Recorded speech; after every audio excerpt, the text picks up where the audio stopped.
Should we intro this pod now? I think. Where are we at? Allison, can you talk a little real quick? And then you know how to talk into a mic, obviously. Yeah, we're doing this rule right here. Hear me? Yes, sir. That distance, okay? That'll do it.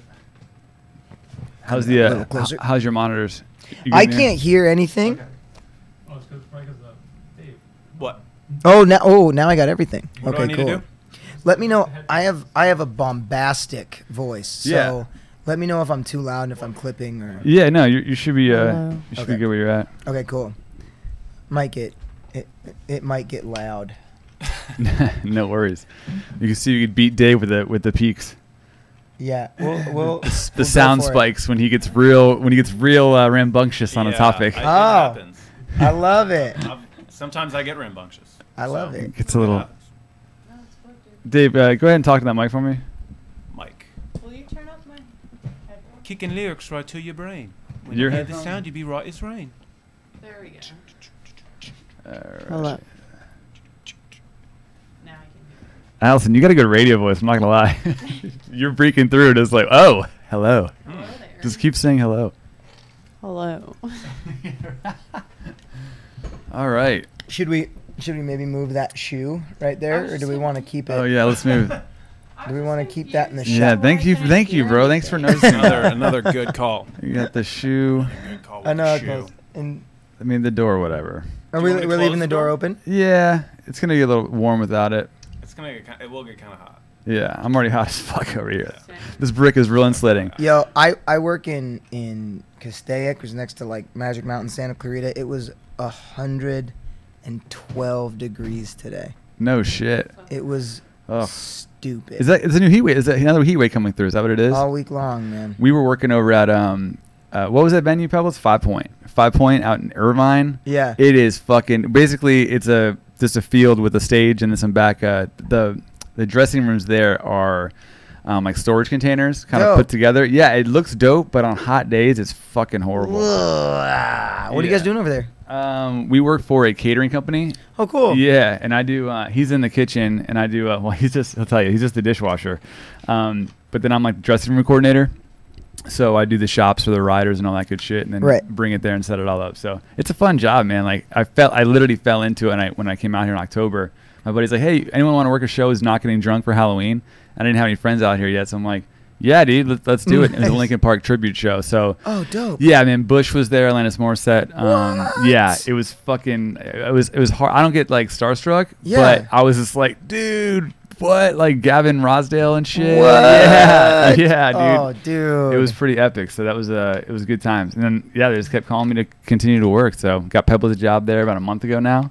And we've just been crushing it for these. We just did the Logic on Sunday. Logic is. Dude. Do you know much about him? I'm a huge Logic fan. No shit. I love Logic No, so much. I saw that meme of his where he's like, I don't fuck with anybody. You ever see that interview? He's like, No. yeah. It's like, what's your secret? Like, I don't fuck with anybody. Like, there's outside, I don't go out there. If you're outside of my crib, then I don't fuck with you. Like, I don't fuck with anybody. I've heard this. Yeah. Yeah, but I've never I didn't know it was actually him. I guess he changed his like alias from then when that was like a viral video like a while ago, but he changed it. So It's super interesting. Part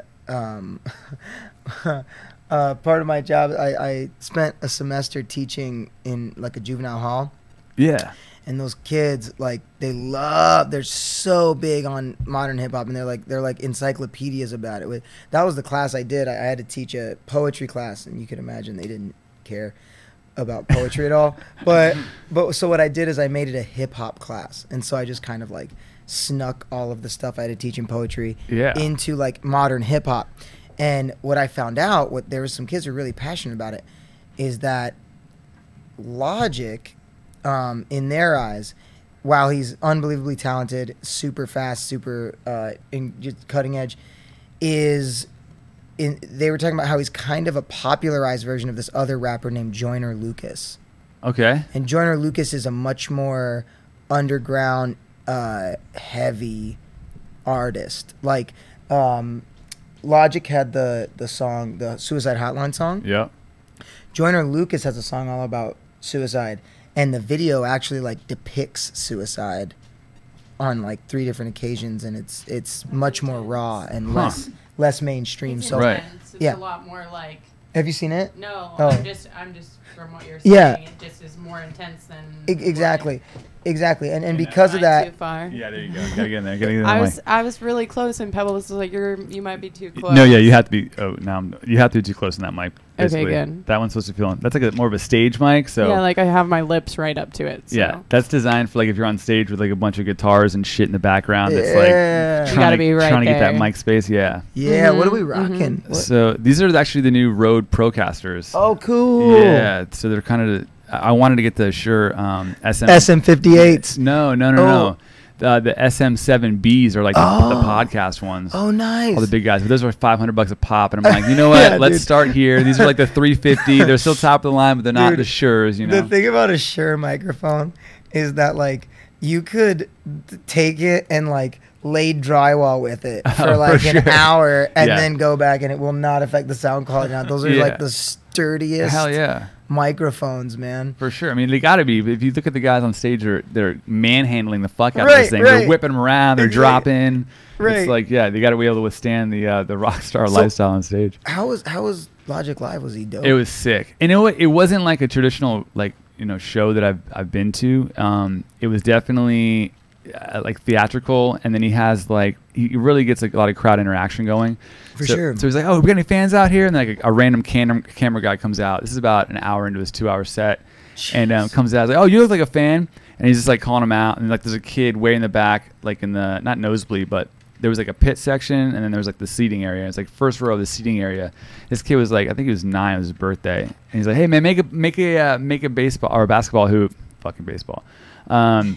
And he did. He's like, and he's kind of interviewing this kid, like yelling across the crowd, stopped the whole show, having a conversation with this 9-year-old Logic fan. You know what I mean? And then his DJ came out and did a song, and then his DJ, and then he introduced a singer-songwriter guy who makes all his beats for him. Every single beat he's ever made. And he's like, yeah. So I met this guy in Maryland. He was a pre-med student, about to graduate and go to med school and become a doctor and all that kind of shit. And I said, yeah, fuck all that. Move to LA and make some beats, bro. So he did, and then now here we are. Like I think it's 6 years later, and now he's fucking. way. Now he's like he's He killing like it. talks about it in there's like a Netflix series about to say called that. Rapture. Yeah. and Is that he, the one you were like- telling me about? Yeah, and he has a whole episode, and it's really, really dope. It tells you all about his like history and why he does what he does. It tells you about that guy that he hired. It tells you all about him. It's really, really cool. He's real like fan base, like you know what I Yeah. mean, like which I like because a lot of the artists aren't like that. They're like fuck everybody, listen, Right. you know what I mean. They're all in their own worlds. But yeah, Logic is definitely one of those guys who's like, hey man, I didn't try to navigate the industry and Yeah. create shit that was poppy or whatever. He's For like, sure. I just made my own shit and then found people that liked what I was making. So Dude, totally. When we roll, I'll tell you the story about when I was a radio DJ and I met Tech 9. oh It's shit. total same. All right, well let's get into this real quick. Coolest dude. The Filthy Animal. This is our first guest. It was Dominic, right? That's right. Dominic is here with us. We got Filthy Dave, Vegas Dave in the house. Our newest house guest, Allison. We have the home of wayward women going on here now. Allison is a friend of mine from Florida. Jay Pebbles on the cams. Show them what you do, Pebbles. Show them the camera views. Some illest camera views ever. Oh. And then yeah, so here we are, you filthy animals. All right. So Dominic, yeah, you met Tech 9. Oh, I did. So once upon a time, in my hometown of Cheyenne, Wyoming, I was a radio DJ, which is actually like less impressive than it sounds because Cheyenne was like a town of 50,000 people, and there was a radio It's not popping station. there? No, it's Cheyenne, not. Wyoming? Cheyenne, Wyoming. In like Wyoming literally has more antelope than it does people. Oh So my it's like God. it's a beautiful place if you like watching grass blow in the wind and doing nothing. It's fantastic. But they created this hard rock heavy metal radio station, and I became the radio DJ by literally going to the radio station and going like, "Do you guys want to DJ?" And they were like, Sure, sure. And so then that was it. Then I had the No shit. I had How old the were you? gig. At the time I was like 22, All right. 22, 23. It's a lot harder than that to get radio gigs now. Yeah. It was so funny because when I started, I didn't know what I was doing. I was like, I love talking, and I have a master's degree in acting. So acting and radio's similar. All I have to do is talk. I can do that. But I had to do everything. So I had to program the songs, and I had to feed in the commercials, and I had to take the calls, and I had to edit the calls, and I had to run the board. I didn't know how to do any of that. So for the first month, it was like people would call in, and I would be like, you'd have to take the calls while the songs were going, because if someone swore, you had to edit it. Right. You know, but I would press wrong buttons, and so someone would be listening to a song in their car, and you would like hear like the other person's interview over the song as they were driving, and I was so bad at it, but after a while, by baptism under fire, I figured it out. You figured it out, yeah. And I worked there for about a year and a half, and I got to MC all the shows that we sponsored, and one of which was Tech Nine, and he was hands down the coolest, kindest, most professional, amazing guy, accommodating that you'll ever. What year was that? Meet. This was in 2010. He was trying to break a world record. He was trying to do 99 shows in 99 days, which, from what I understand, on that tour, he actually ended up bumping it to 109 shows. Damn. In 99 days. And now here's the thing. He was, at the time, the biggest artist that we'd had, that our radio station was sponsoring on one of his shows. And I'd had a chance to meet a few bands before, and without naming any of them, what I found out, rule of thumb, is that if a band makes happy music, they are like unhappy people. Oh, for sure. You know what I mean? Bro. Yeah. So like we did a couple of metal shows, and they're all like, you think they're hardcore, angry, aggressive. Right. And they're like, yo, man, I asked for vegan spread, bro. Vegan butter. I'm like, wait, what, dude? You're talking about like what? Yeah, no, it's so fucking hilarious that like whatever, it's probably the opposite, you know. But Tech Nine, I mean, he's like a philosopher when it comes to his shit. Like, so first of all, we had to fight. We literally had to have a meeting with the mayor to let him come into Cheyenne, which, once again, meeting with the mayor is very similar to getting a job at like a radio station. You just walk up to the mayor's office and be like, hey, can we have a meeting? And he's like eating like lunch. like, no one ever asked this. Yeah, and he's like, yeah, I guess. Fuck yeah, finally someone wants an interview or some shit. Because Wyoming, like Cheyenne prides itself on not evolving ever. So like they have signs that show downtown from 1918 and 2018 and pride themselves on the fact that it hasn't changed. Like they kept it the same, right? And so anytime anything new or different comes into town, people freak out. So for instance, Tech Nine comes through, and this is a hip hop show, an underground hip hop show at that, and the townspeople were freaking out. They were like, he's named after a gun, you know, like what are you? Yeah. And so these were the reasons that they said he couldn't come. One, he was named after a gun. Two, he referred to marijuana in his music. And that, that's the devil's plant. And so they didn't like that. Watch out. Right. And then the third one was that they said that a lot of his lyrics they felt like would invoke violence. Here's the deal. This is what we hit him with, okay? We came in. Wyoming is a very proud red state, okay? They're big on, they love their guns. They love their, you know. So we're trying to have it at this event center, the only event center that's big enough. And that's the reason they were able to shut it down, is because we needed the city's permission. Literally, the newspaper article from the day before they said he couldn't come was showing that this same venue had just had a gun show. And on the cover was a picture of an AK-47, and it said, Cheyenne Gun Show will blow you away. Oh my God. And we were like, but now you're saying you can't have this guy because he's got a... And they're like, well, he might incite violence. We were like, 2 weeks ago, you just had an MMA show here. Like, what is, you know? So we're like, what it sounds like is you just don't like black people is what it's coming off as. Yeah, for sure. And they were like, okay, fine, you can have the show. So Tech's coming in, and I got to interview him much like this, only it was on the phone because he was away. Yeah, call in. And dude talked with me for like an hour and 10 minutes. Oh, shit. Just about music and how much he loves music and how appreciative he is and how he was such a fan of all kinds of music. And when he was younger, and he just wanted to meet the artists and learn from them. And now that he's made it there, he makes it a point. So he's got a birthday mailing list. If you're a fan of his, and you come after a show and talk to him, you write down your birthday, and he will personally write you on your birthday and like write you like an birthday card from Strange Music and all of this. And he was crazy. We had a conversation. I asked him where Strange Music came from. That's his label, Yep. Strange Music. Asked him where it came from. He told me that he's a huge Doors fan. He loves the Doors, specifically the song "People Are Strange." Yeah, That is a great song. Right? absolutely. And so he got to do a song with the living members of the Doors, and they sampled Jim Morrison. It was on his album that it came out in 2010. No shit. That's sick. He's so dope. Well, anyway, he talks to me about this. We have this amazing conversation. He was so inspiring. Day of the show comes. It's been a week. I didn't, who is he to, who am I to be remembered by him or whatever.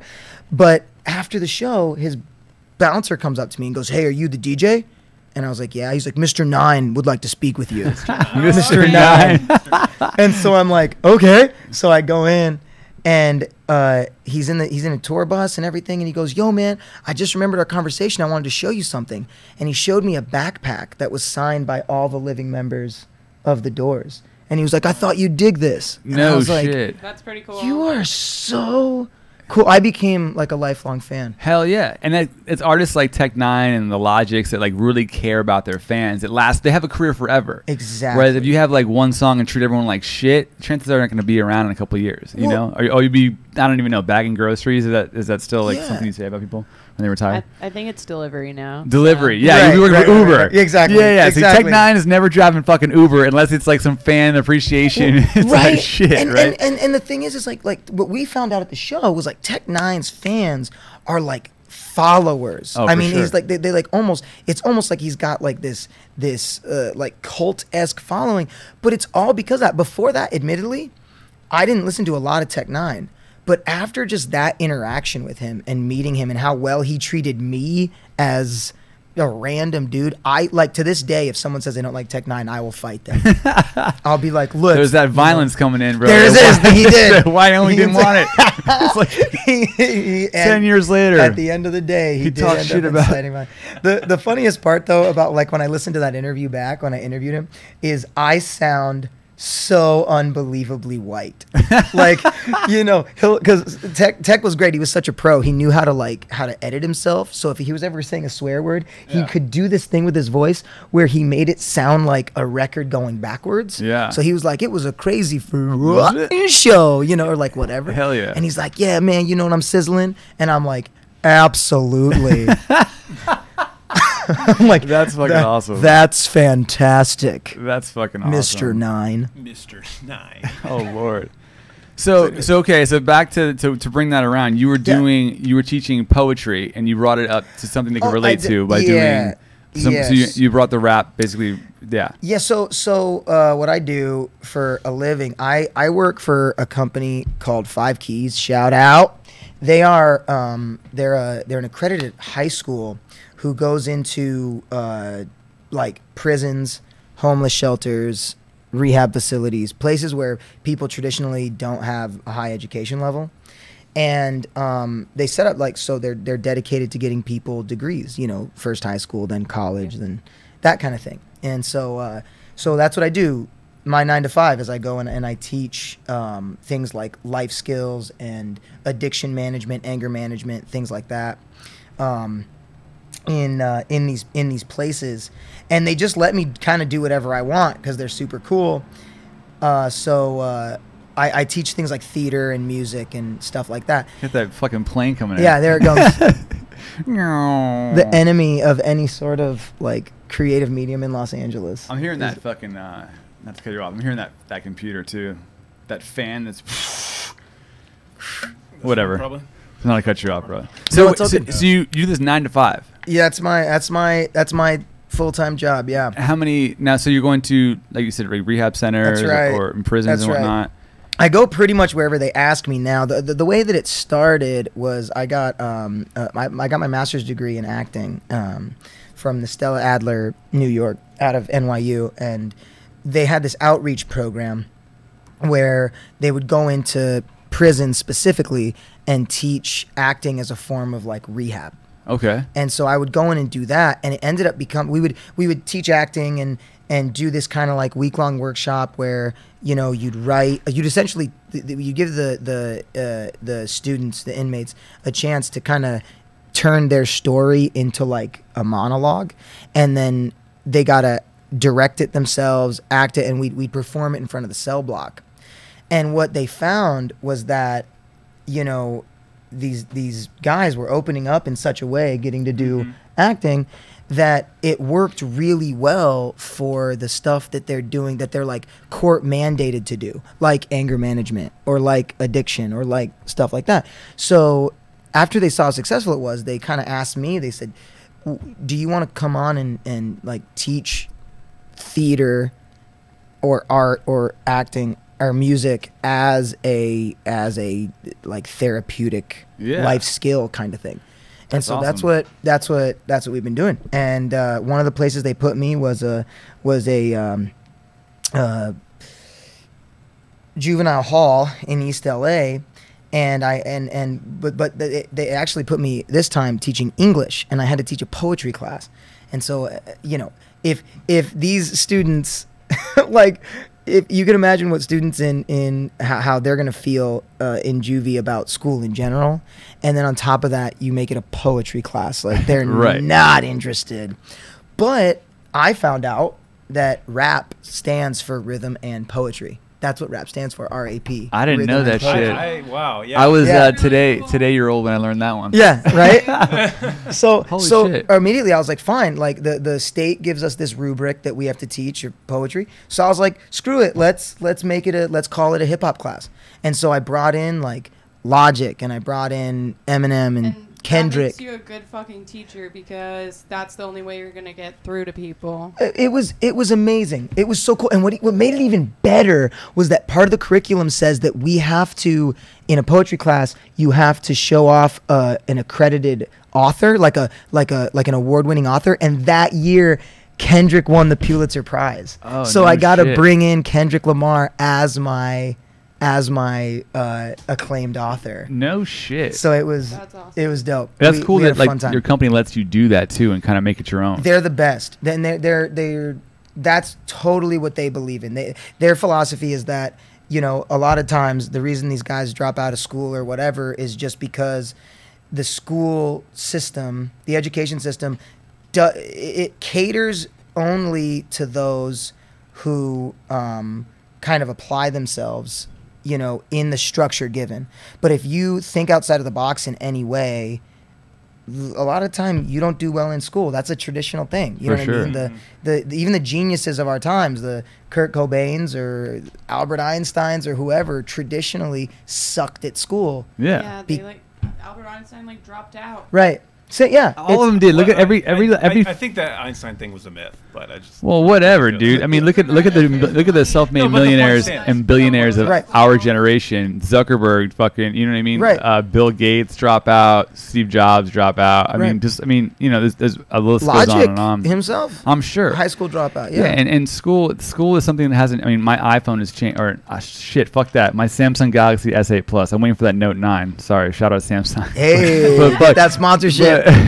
Not yet, but I'm going for it. Hey, but you know that phone changes more in a year than our school system has in 100, and it's like you're right. I mean, and it's funny. The kids that excel in That- school are that's true, stressed too. the That's a true fuck point. out. Bro. They're sitting there like, I gotta get good grades. I gotta get good grades, and they're like, they have no creative side. Then they get dumped into college, and they're like, how the fuck did I end up 60 retiring next year and all I've ever done was do something for a grade? Like they've never really done something for themselves, you know, or follow that white picket fence dream with the puppy and the kids. Like Right. it works for some people, but not.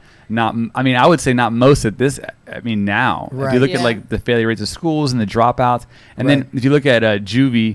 Right. What are those things called? Correctional facilities. Correctional facilities, But what are yeah, they yeah. correcting? They're not doing shit. That dude, You know? amen, man. You know? Because well, look. I mean, I'm gonna spit. This is like our credo. I'm about to throw at you right now. Get it?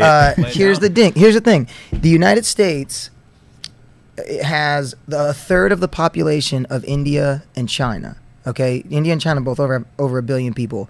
The United States has about 350 million. we have more people in our prison system, more people than both of those two places combined. Damn. Okay, Well, so and what's even crazier about that is that the through line is in the United States, more incarcerated people than anywhere else on earth. The average age of the average prisoner is 26 years old. The average reading level is 3rd grade. No shit. So if that gives you a through line, you take the entire United States, you take this population of people, and you find one common denominator, it's that the reading level is that low. But what's amazing, here's my thing. I'm in there every single day. These dudes are brilliant. Like, they are so brilliant. They've been through so much more than any of us could ever imagine. And yet, you know, when you look at them on paper, they look like you shouldn't even give them the time of Exactly. day. And it's horrible that people see that and they won't give those people the time of day. They'll just be like, oh, I watched a show today and this guy was like hitting on this girl and they like had chemistry and then he like lied to her about being on house arrest. And then he was like, I need to tell her like that what's going on. So he went to her and he told her and she was like, I'm not trying to like temporarily date a convict, and walked away and like had no remorse for what he what happened or hearing his story or any of that. Bro, I just got back from fucking DUI class, all right? like let me tell you something. What I've learned, no one in there, this woman, she is I think 43. She got a DUI in March. Someone got injured. The guy's going to be in pain for the rest of his life, chronic pain. And she's like, you know what I learned when I was, she did like 16 months in prison, I think it was. Yeah, she's got 3 felonies. No one in that room with me, and I haven't talked about this yet. So you know, but I will. You know, that's a different day for the full story of what I did, and how I got roped up in that. But I'm sitting in a classroom of people who have been arrested. They've been in LA County Jail. I was down in Florida when I got mine. But you know, you look around, you're like, none of you are fucking felons. None of you last a week. You know what I mean? Like, I can't believe you all went to jail. Like, there's like sweet girls that are 22. There's a guy in there that got he got a DUI on a bird scooter. Another guy got a DUI from pushing as a homeless guy. He was pushing a fucking wheelchair, and he had a tall boy on the wheelchair and got a DUI. Wait a minute. For pushing a wheelchair. What's he supposed to do if he's paraplegic? Is he supposed to throw himself out of his wheelchair to drink? Like, how? Yeah, exactly. Auto DUI. Exactly. What are you? You have one. What are beer you and supposed you're to done. do? That doesn't count. And that's the other thing too. Is like that whole point. The point is, like, what do you think of? What do you think of? Is there any limit to, like, what's legal drinking? Like drinking and driving. What's legal to you? What would you say it would? As far as what do you think is? Can you legally drink and drive? No, it's like 0.08, right? That's so that's a myth. Like, you can get a DUI at 0.01 to 0.07. So, yeah, dude. So it's a full myth. It's a full fucking myth. There's like an element of officer discretion. Dude, I just learned this shit like 2 weeks ago, right? I'm like, and me. I was today years old. So right. Yeah, right. yeah. So even for me, like, I've been in the nightlife industry forever as a DJ, management, promoter, the whole nine. And I'm sitting there. I was actually sitting on the board. It's called Breath of Lives, a nonprofit organization. I was a board member. My brother started after a friend died. Oh. And we gave out test strips at like Miami Marlins Stadium, Dolphins Arena. Dope. And if you were, if you put a test strip in your mouth, and if it came back that you were over 0.08, we'd give you a free Uber. In reality, we should have been giving anyone who was over a 0.000 a fucking free Uber. Anybody who took mouthwash that absolutely, morning. Dude, this mouthwash is fucking like the Carmex has some shit in it that'll make it go off. So the whole thing is, and it's like the #1 arrest in the country is there's like 2 million DUIs a year. And so anyways, I'm sitting here with people, and this woman is like, you know what, I realized that she's an alcoholic. You know, that's something separate from a DUI. Just because you have a DUI doesn't mean you're an alcoholic, but it just increases your odds of getting a DUI. So she was like, I realized that most people, she said, I didn't meet one criminal. I met addicts and alcoholics. You know what I mean? And they're all there learning nothing, doing nothing, sitting there getting punished. But, you know, it's a correctional facility. You should do some correcting. So I'm really, that kind of, to play off of that, I didn't know, you know what I mean? He told me a little bit about what you were doing. That's kind of, it plays right into my day. So that's sick to hear that someone's actually doing it. So what's the name of this company? Shout them out again. What's the name of this company? Five Keys Charter School. Changing the world, literally. Like, is it mainly a school that you're in, or is it a prison, or you do a little bit of both? So what they do is they started out in San Francisco, and what they did was they were just a high school, But instead of like getting a building, you know, a high school gets a grant, gets a building. Yeah. What they said is we're going to set up in prisons. We're just going to like find space. You Like know what satellite I mean? spaces everywhere? Exactly. Prisons, homeless shelters, rehab facilities. Since then, they've gone into like homeless shelters, homes for like safety places for women who are victims of like sex trafficking, all that stuff. And the main goal is to bring, you know, education to people who don't have it. But let's say you do have your education. Then they have different things like vocational training, like, you know, getting people into college. Just essentially, like I said, doing what they can to fix that common denominator of low education. What about barber school? I know prison produces a lot of barbers. Well, actually, there's a bunch of stuff. Like there's welding, there's farming, there's dog grooming, there's there's so many programs you can all get through in. your company that you're working for. Yeah. That's fucking awesome to hear, because I left that meeting pissed. I'm like, man. And then they said, you know, you're all here because like the average guy that you know, the guys that get arrested all the time, they don't show up for court dates, they can't make money off them. They're not responsible people. They're like they have mental issues. A lot of them, they're homeless. They don't have a phone. They can't get whatever. So they look at a guy like you, and it's like, yep, you're gonna pay your court costs. You're gonna go to the court. You're gonna get, you know what I'm saying. You're just gonna keep that. You're gonna keep the system running, because the system thrives on people that have discipline and have responsibility. You know what I mean? Enough to pay their bills and do whatever. Right. So that's good to hear that Guys, someone's doing something. Let me put it to you like this, okay? Like, you know, I'm a natural skeptic. So when I hear things about people, it sounds very conspiracy theory-y to talk about the system's messed up and whatever and made to get money. Okay, here's the deal. Like I said, more people in prison in the United States than anywhere else in the whole world.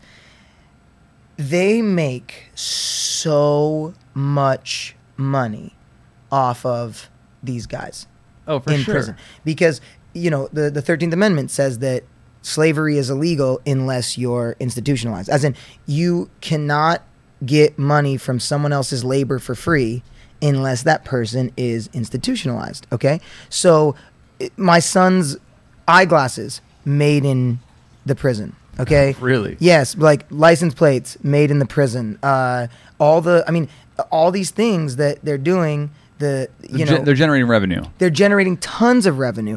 Plus, the taxpayer is paying about $120,000 per inmate. Yeah. Right. And so when you hear these things about like, hey, let's clean up the streets, let's be tougher on crime. Really, what you're saying is let's pay a bunch of money to like take people and just put them in like a cell. Yeah. And spend that $120,000 on them.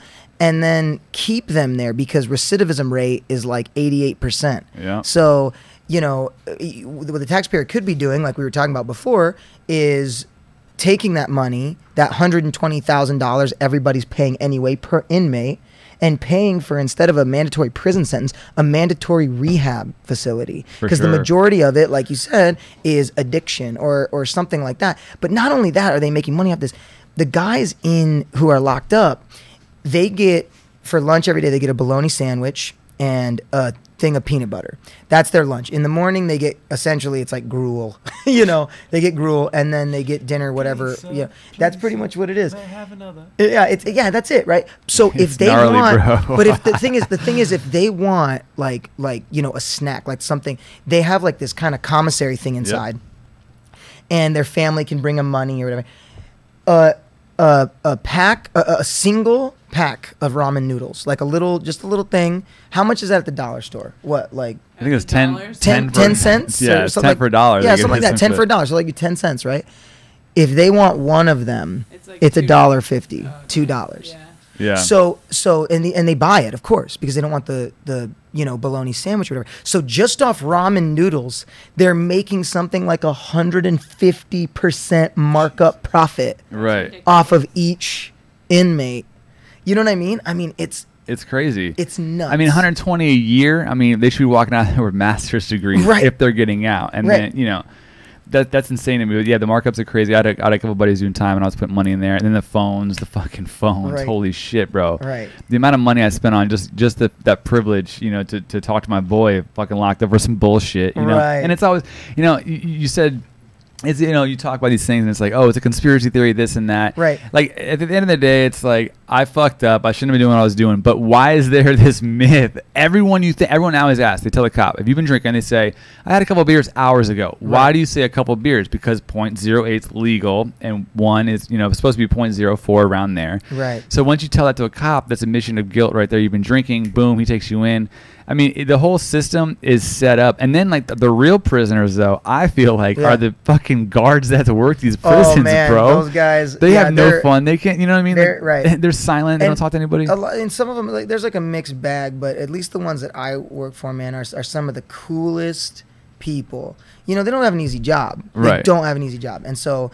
but they still maintain like a great like sense of humor and a great, you know, but and it's hard to do in it really is in that place. It really well, and especially it goes by varying degrees. You know what I mean? So there are some that are, you know, absolute maximum security, super duper duper dangerous folks, all the way down to like hypothetically, if you were to have had to spend time for your DUI. You know, you would go into like a lower level security of the I'm jail. not like a yeah, like a risk analysis would be low for me. Exactly. They wouldn't put you in what's called like the 800s. Right. It's layered. They wouldn't put you in like the top tier. You know. So is that maximum security? That's max. Okay. That's dudes who are like violent offenders and shit like that. Yeah, right. Right. The guys I mainly kind of deal with seem to be more of like the drug offenders, you know, and stuff. But once again, we were talking about stigma, right? Like the girl who you know didn't want to date a convict, and you know when I talk to these dudes, I find out that like the only thing that's different between me and them is I won the genetic lottery of like being born out of the womb of like a woman in a middle class family in suburban Wyoming versus being in the womb of like a 14-year-old crack addicted woman in the ghetto. You know what I mean? To that. So it's like that's the only difference between me and them. And the lifestyle I've led versus the lifestyle they've led. Like we'll do these things like gratitude or whatever I wrote one time, I had the students write, what's one time that you were selfless, right? And when I'm reading what these guys are putting down, it's like I can never complain again. One guy wrote, a time I was selfless was the time I sold my car so I could get Christmas presents for my kids. Damn. Jeez. And it's like I could never. So for me to sit here in any level of judgment and be like, oh, that dude he's a bad guy. Yeah. You know, that dude's a bad dude. How could you ever say that? And I'm a good person. Would sell their car to get presents for their children, you know? Right. And so, you know, and the thing is, like, once again, going back to the reading level being third grade, well, how can you fill out a job application if you can't read, right? But then you also have kids, you're an adult, you're a member of society. Guess what? Like, selling drugs it's the only way you can make what you need, honestly. There you go. So it's, you know, there are dudes who's like, they're like, look, I could work at 7-Eleven for, you know, $7 an hour, or I could go out, make $30,000 this month, and provide for my family. You know? I mean, you're risking it. There's definitely, you know, the risk is it's definitely worth the reward in those scenarios. Right. When it's just like, hey man, I can get let's just sell drugs. Like there's a lot of, I mean, every fucking kid in Florida is selling drugs. Like, right. You know what I mean? Miami is built on coke money, so it's like, and everyone's like, oh yeah, it was the South Americans. Like, who do you think they sold it to? Like all the old white dudes are like fishermen. Those guys were here in the 60s, 70s, fucking, they're using their little John boats, fucking taking it in, man, taking it in. Like there's a guy who started a tow truck company, and he basically, the drugs would get dropped off in Miami in a truck, and he'd just go pick it up and tow it. Like when you get pulled over, I had a tow order, bro, and back in the day there wasn't no internet, there wasn't no e-filing. He's just like, here's the paperwork, bro. I don't know what's in the trunk. Like, it's my bad. So, you know, all these dudes you talk to, I mean, and I don't know, but just the glorification of drug dealing, and not to mention, you can make $30K in a month easy if you know enough people and you network. And I mean, I never met a drug dealer that wouldn't be great in a different business, you know, that was networking and selling a product. They're great salesmen. I mean, they really are. Right. You know, and then if you're selling an addictive drug and, you know, free samples, then they're hooked, and then really you're making money. Exactly. So, I mean, yeah, a lot of them are nice guys. At the same time, though, we have to remember that the drugs they're selling are really hurting horrible. neighborhoods. No, and this is the thing. This is the thing is that it's not a good thing what they're doing. And it's absolutely punishable. It's absolutely, you know, but it's an awful understandable thing. why they're doing Exactly. it. Right. Well, It's the point. It's not just like, oh, these people are outlandish. They don't know what's going on. Right. They're trying to just make it by with the resources that they have, and that's all they have. It's a matter of them in a lot of situations not having any other outlet or not you know, it's a matter of their environment. Let me put it this way. I'm in juvie, right? And I'm teaching, I'm getting a lesson plan ready. I'm listening to some of the kids talk. And these are kids. These are 14, 15-year-old kids. And the topic of conversation, and they were talking about it the same way you and I might be talking about what we had for breakfast this morning. Mm-hmm. They were talking about like, oh yeah, I remember the first time my brother got stabbed. He's like, oh yeah. One of my brothers died from a stabbing, but my other brother got stabbed a few times at this place, and this is like their normal day to day. It's normal, you know what I mean? And it's like they're just like, and so that's what they see. Yeah. That's what they know. That's the world they live in. They're not seeing people go to college. They're certainly not seeing people go to high school. And if they are going to high school, okay, imagine this. You go to high school, you just saw your brother got stabbed. You're probably not having a good fucking day, right? But you go in, and then in geometry, the teacher says, hey, do your geometry. You say, I don't feel like it. The teacher says, fuck you, get out of class. Go to the principal's office, right? So then you go to the principal's office. They say, did you tell the teacher to fuck herself? He said, yeah. Well, you're suspended. Okay, so now you're out on the street. So then what are you going to do? Go sell drugs. Right? Like, what are you going to want to go back to school? Are you going to want... Especially not if they just heard that your brother got stabbed, Right. and you're like not wanting to do anything. There's a pretty reasonable reason for that, Right. and they're just completely ignoring it because that's what they don't want you to do. They want Right. you to be completely focused on your schoolwork so that they can get the test scores they need, so they can make the money they need for whatever they're but doing. the teachers as well. I mean, why are they? I mean, it's like cops, right? You watch Andy Griffith's show, okay? Right. Like the cops back in the day. Okay, listen, you had a little too much to drink. I'll drive you home. Right. Now they've got these fucking quotas to hit. Right. Teachers got to get a grade for their school, for their class. So they get more funding from everyone's fucked in this system, and no one's winning. But like, it seems like government officials and school board people. I don't know who's really winning here. Right. But the kids aren't. The kids definitely aren't. And then you're a product of your environment. So yeah, when you come from these broken homes, like I am super blessed, and thank God every day that like my parents gave a shit. Right. But my mom's self-employed. My dad had a government job. He was a surf bum. He had kids. He's like, okay, I got to get a job now. So was at Publix. It was like a grocery store in Florida. He was a produce manager, and then he went on to go to college. He's like, okay, I got 3 kids now. College is the way to go. Accounting, landed a job with the state of Florida. Dope. He retired like last year. Good for him. He's like, dude, what the fuck though? I blinked, and it's like I'm 65 and retired. Now what do I do? Like, he's actually creating a YouTube channel, which is Nice. dope. yeah, right. So When is he coming on? yeah, I know. We're gonna get December. He's coming out here for sure. Yeah. But these kids they don't know anything else. Like, you know, if I was like had an older brother or siblings, they went to college, and Right. I'm like, okay, he got the wife, he got the car. How did he do it? He went to college. Right. Then if you live in some communities, like, well, he got out of the hood. He's got a car with rims on it. He's got these things that you want as a kid, the new Xbox, the new Jordans, whatever it is. How do you get it? Oh, he sells drugs. I need to do that. That's it. So like they're role models. You know what I mean? They become role models. It's like this, you know, and I know that somebody who might be listening to this who doesn't live near South Central can't understand, you know, because like me, I grew up in like I said, I grew up in the suburbs of Wyoming. You know what I mean? I mean, there was no. I grew up in Bristol, Rhode Island, the smallest town in the smallest state. Okay. So, right, Yeah. right. So we don't know, like. I was oblivious to everything. Like, I was so naive when I left there. I got to Florida, and people were, like, talking about Fucked up. drugs and Right. alcohol and all fucked up and partying every weekend. I was like, where am I right Yeah, now? right? What is this? Right? Like, I was a gymnast, so I was in the gym like 6 days a week. So even in where I was, like, I was oblivious to that even. So, like, I showed up and I was like, what's going on? Right. Dude, I was so scared. I put off moving to LA for like years because from small town Wyoming, I was just certain I was going to get stabbed. Like when I moved to LA, my number one rule was avoid anywhere Dr. Dre sings about. That was my rule. I was like, okay, just. I'm the girl that when me and my friends were driving down here from Oregon, we were in San Francisco, and everyone told us not to go into Tenderloin because it's like a really bad part of San Francisco. People get stabbed there, shot, all this stuff.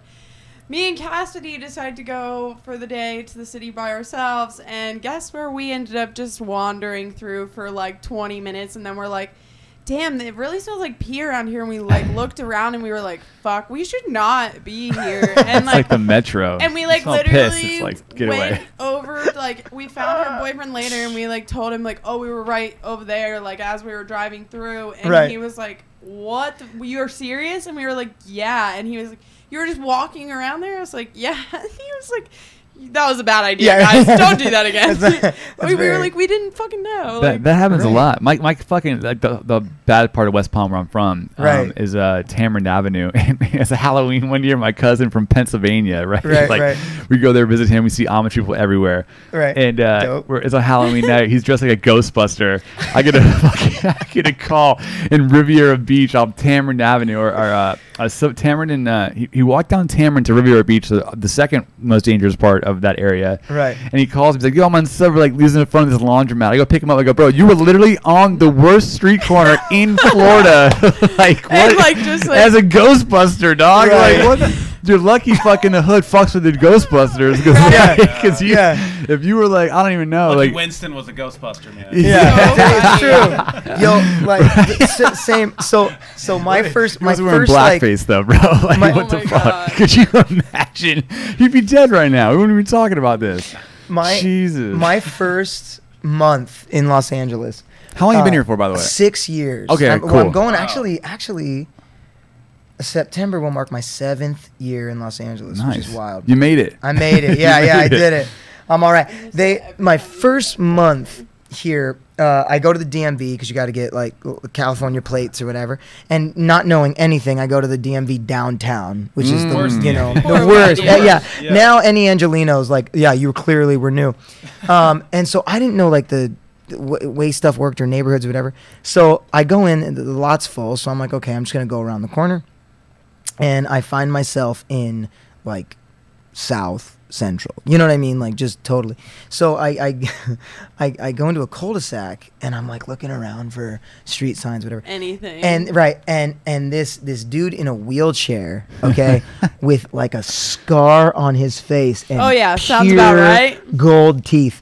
Just walks up. He goes just like this. He goes. Ha, cops don't come around here, baby boy.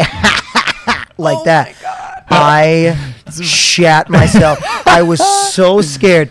And then, there's dudes playing ball, and they all come up like, who's on the block? So they come out to the sidewalk and they're all like staring at me, right? Yeah. They're like, and they're clearly affiliated. I'm talking like tattoos on the face, big, buff dudes. And they all come look at me like, what's going on? And as I've said before with the Tech 9 story, my defense mechanism is to become the whitest person on earth. So works. What I did is I see them and I salute them like this. I salute them and I go just like this. I go, gentlemen, and I do I figure if I do a flourish like a ballet like curtsy. That they will know that I mean no harm. Like I'm really not trying to do anything to mess this up right now. Right. So like I seriously out of that they say you learn most about yourself in like a a dangerous situation or whatever when your feet are to the fire. That's what I found out about myself is that I turn into like a super like I was doing a gay ballet dance. I was doing the voice. Yeah, I go like this. I go like this. I walk. I go, gentlemen, like that. And then I swear, the guys they look at each other and they just go, "What And they probably just turned around and They went did. back They to just playing went back. They were like, basketball. I don't like. They were like, I don't fuck with that. That was I a don't know funny what's business that over guy. here. Did a curtsy. That's probably Yeah. the first time I saw a curtsy too. Like, Oh what my the God, fuck was that move, bro? seriously. What was that? Like it was ridiculous, That's man. hilarious. It was honestly. ridiculous. Yeah. But I've since so going in the jails, you know, you learn Did you things. get a little better about that? Yeah. So I have what's called my jail walk, right? Because my thing was I said, you know, you can't be vulnerable. That's you gotta be tough. You can't look lost in jail, especially when you look like me. I look like a 12-year-old lesbian. You know what I mean? Like I'm adorable. Adorable.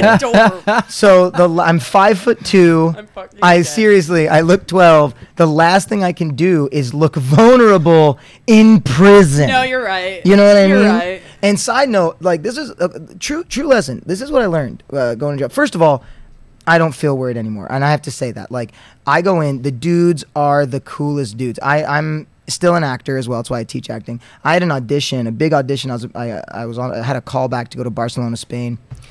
And I told the guys about it, and they prayed for me. Like all the guys, all these like hard They dudes, get like heard they're me. serious about Yeah, that stuff. they had my back. They were like, "Yo, man, like go to They're- Barcelona," you know. And That's like, one thing about like people like that. They are loyal as shit. They loyal right. as shit. They- If you help got them, they got you. Yeah, and they're And definitely- if you're doing anything that is like out of your way for them and it's making their life better, they Right. will forever have your back. And so long as you're authentic, so long Right. as you're genuine, you know what I mean? Like so. Anyway, but what I realized was like, I was worried. Obviously, the first time I went into the prisons over the thing that everybody's worried about.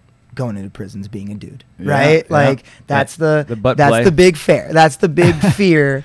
Is you no know one wants to get raped in prison. right? That's what I'm it is. like, Let's look say at me. it. Like I said, Yeah. I'm 5'2". I'm like a fun-sized candy bar. Like my they would just God. pull me around. So here's the thing though. Is Bubba. here's what I realized though. I was like defensive all the time. Big Bubba. Now my sisters. I have 6 sisters. Okay. oh my god. I have 6 sisters. And are you the only boy? No, I have a brother too. I come from a big Italian That's a family. huge family, Right. but also 6 sisters. 6 is sisters. It's Yeah. a thing, dude. Just tons of estrogen running Everywhere. through all over. So anyway, you know, when I remember they would growing up, you know, they'd want to like go out to the club or whatever, you know, and this is how they'd get ready. They'd always go like, "Oh yeah, I just got my eyebrows done, my nail polish is good, great. Hey, are you bringing your mace? Because I have my taser, right? Are you like it's like the scene from The Matrix, right? Like Where they have they, like like, the gear list up. of guns. Yeah, they're just like, all right, let's have a good night. You know, we're gonna dance or whatever. So, like getting in it, right? But the thing was, you know, you realize that they're worried about being violated. That's like something women just It's have a- to live with. It's a thing. Right? It's a big thing today. I literally, the Wall Street pizza place, it's like Yeah. right across the street. I ordered pizza and I was like, I'll just walk up there. It's a 3-minute walk. Right. And I was walking on the street.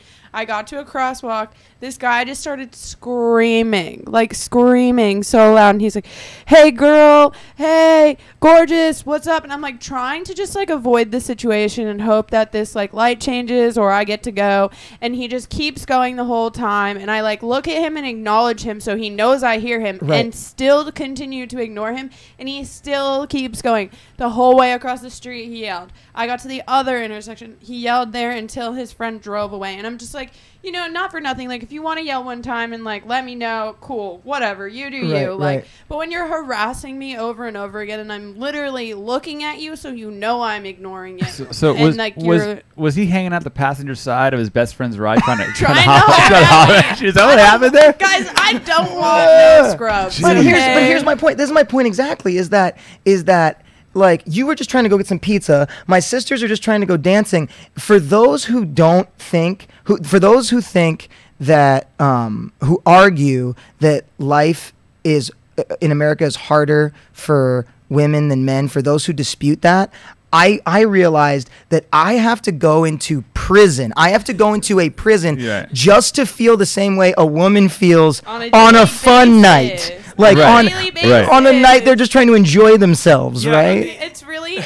like a thing, and like you go into a club and you don't know if you're going to get your ass grabbed while you're fucking trying to dance with your girls because some guy decides he just thinks you're cute and wants to dance with you and doesn't give a fuck what you have to say. Like, Right. it's a thing. Like, Right. and you have to worry about your drinks and you have to, like, there's so many more things you have to worry about as a girl. Like, I went to New York City by myself for 4 days and people were like, you should not do that. That's a horrible idea.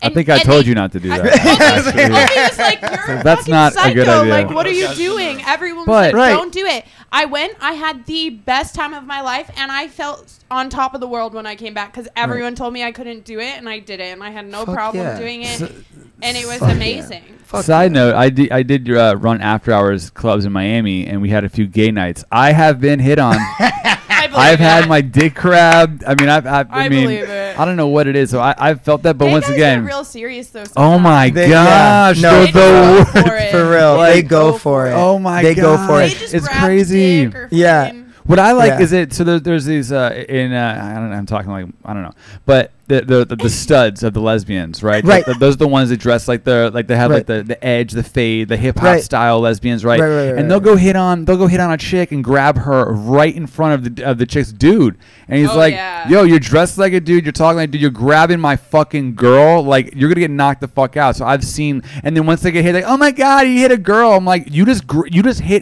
grabbed his girl's fucking pussy." And she probably wasn't okay with it. Hell no, she She's wasn't okay pissed with it. about it. It's you like, know Hell what I mean? no. Right. Hell no. No. Like, moral story, keep your fucking hands to Well, and yourself. it's- Anybody. Yeah, and exactly what it really comes down to with anybody is just it's just a matter of Consent. consent. It is consent. Right. All about consent. 100%. But a girl consent. going out to dance, as you said, and you walking into a prison, like two Right. very different things, and you're kind of there by choice. It's That was whatever. right. That was the first time in my life that I actually, I just like. I understood because just, for the like, first time clicked. I felt it. The first time I felt like, oh my gosh, I wish I had maybe like a weapon Yeah. on me, or I wish I had some sort of just in case, you know. And then I found out, you know, honestly, and I It's have to fine, say this, but- that was the most stupid fear I could have had Yeah. because you know. Especially in the jails, most of the dudes in there are like have families, are totally cool, and are just grateful that I'm there in the first place. It was totally like a fear put on me by society. And they for appreciate you sure. taking the time. Yeah, you know? exactly. So that was like the least thing. But I will say, going on like there have been times that I've gone to like a gay bar or something like that. You know, just with Yeah, friends bro. or whatever. People you know. go sometimes. You're, Yeah, yeah, you're yeah. adorable, dog. I am Like, adorable. I I can go to a imagine. strip club sometimes. Sometimes I want to get free drinks too. You know, Good for you. So I Good for you. So much yes. All the yes on that. I'm just picturing like struggling actor Dom moving to LA for like it's his like I'm gonna second go month in out LA, tonight. and he's like, I just really need a drink, but I Yeah. can't even afford a Big Mac right now. Yeah. I'm going to the gay I'm going bar. to gay bar. True story. True story. I had a friend who was his gay did drag shows, and he invited me out to the drag show. He's They're like, Dom, you gotta amazing come. You gotta come to the drag show. sometimes. And I was like, yeah. So I brought my son's mother and my sister, and we all went to this drag show.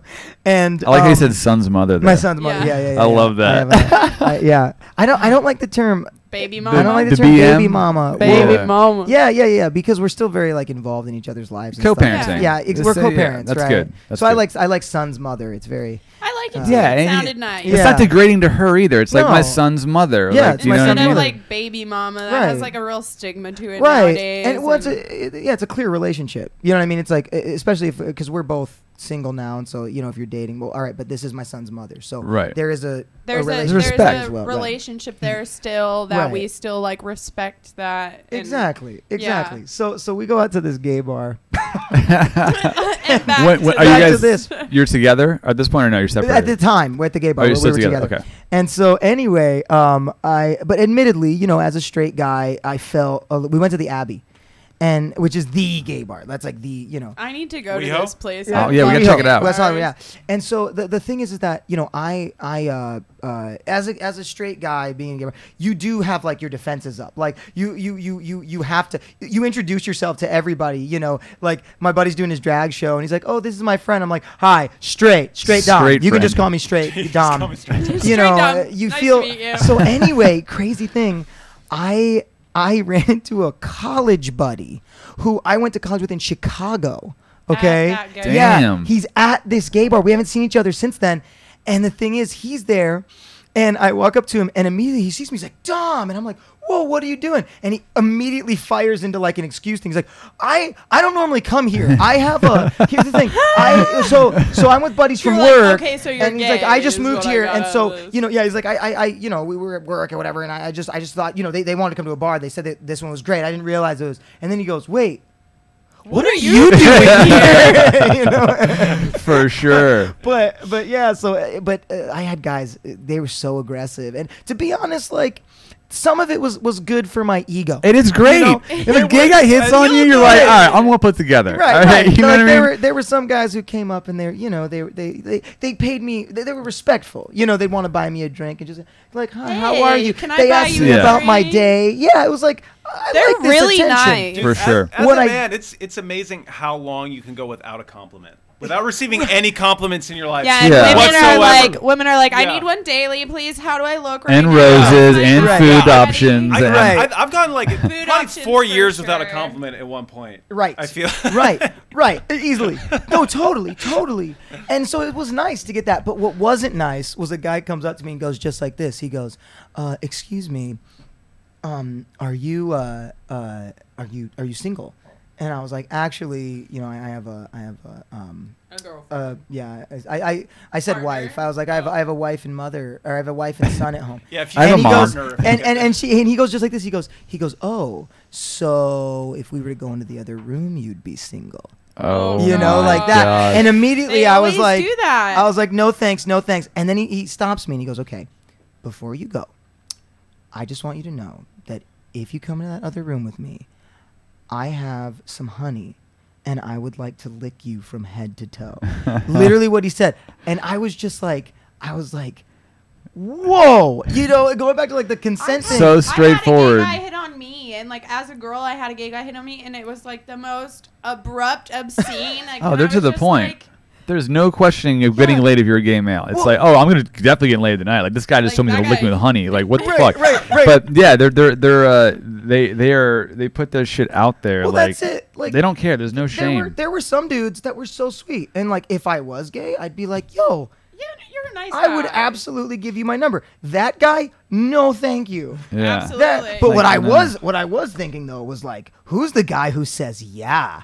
To this. Who's the guy who's like, you know what? I had a hard day and I could use being licked. I could use honey. Put honey off all my-" over me. You the know, honey lick therapy. that would. I definitely That want a would- video That's of the- that. Oh no! You know? Why Because video? it would be fucking weird. It Right. would be so weird. I would need to Right. know what that interaction. Well, was there's like. a big I weekend. probably would like skip through some of it. Yeah, I you wouldn't could put watch some like the you whole know thing some like intently, 70s but I need to funk know. core music on. Well, you must have set a code where like I have a wife and well because in Miami there's a big Pride weekend which is Right. and they plan it around this big business conference in Miami. So Okay. all these straight men that are married from New York and wherever else come Right. to Come town, have a and then they weekend. for all of a sudden they're just sucking dick and getting their dicks up by dudes.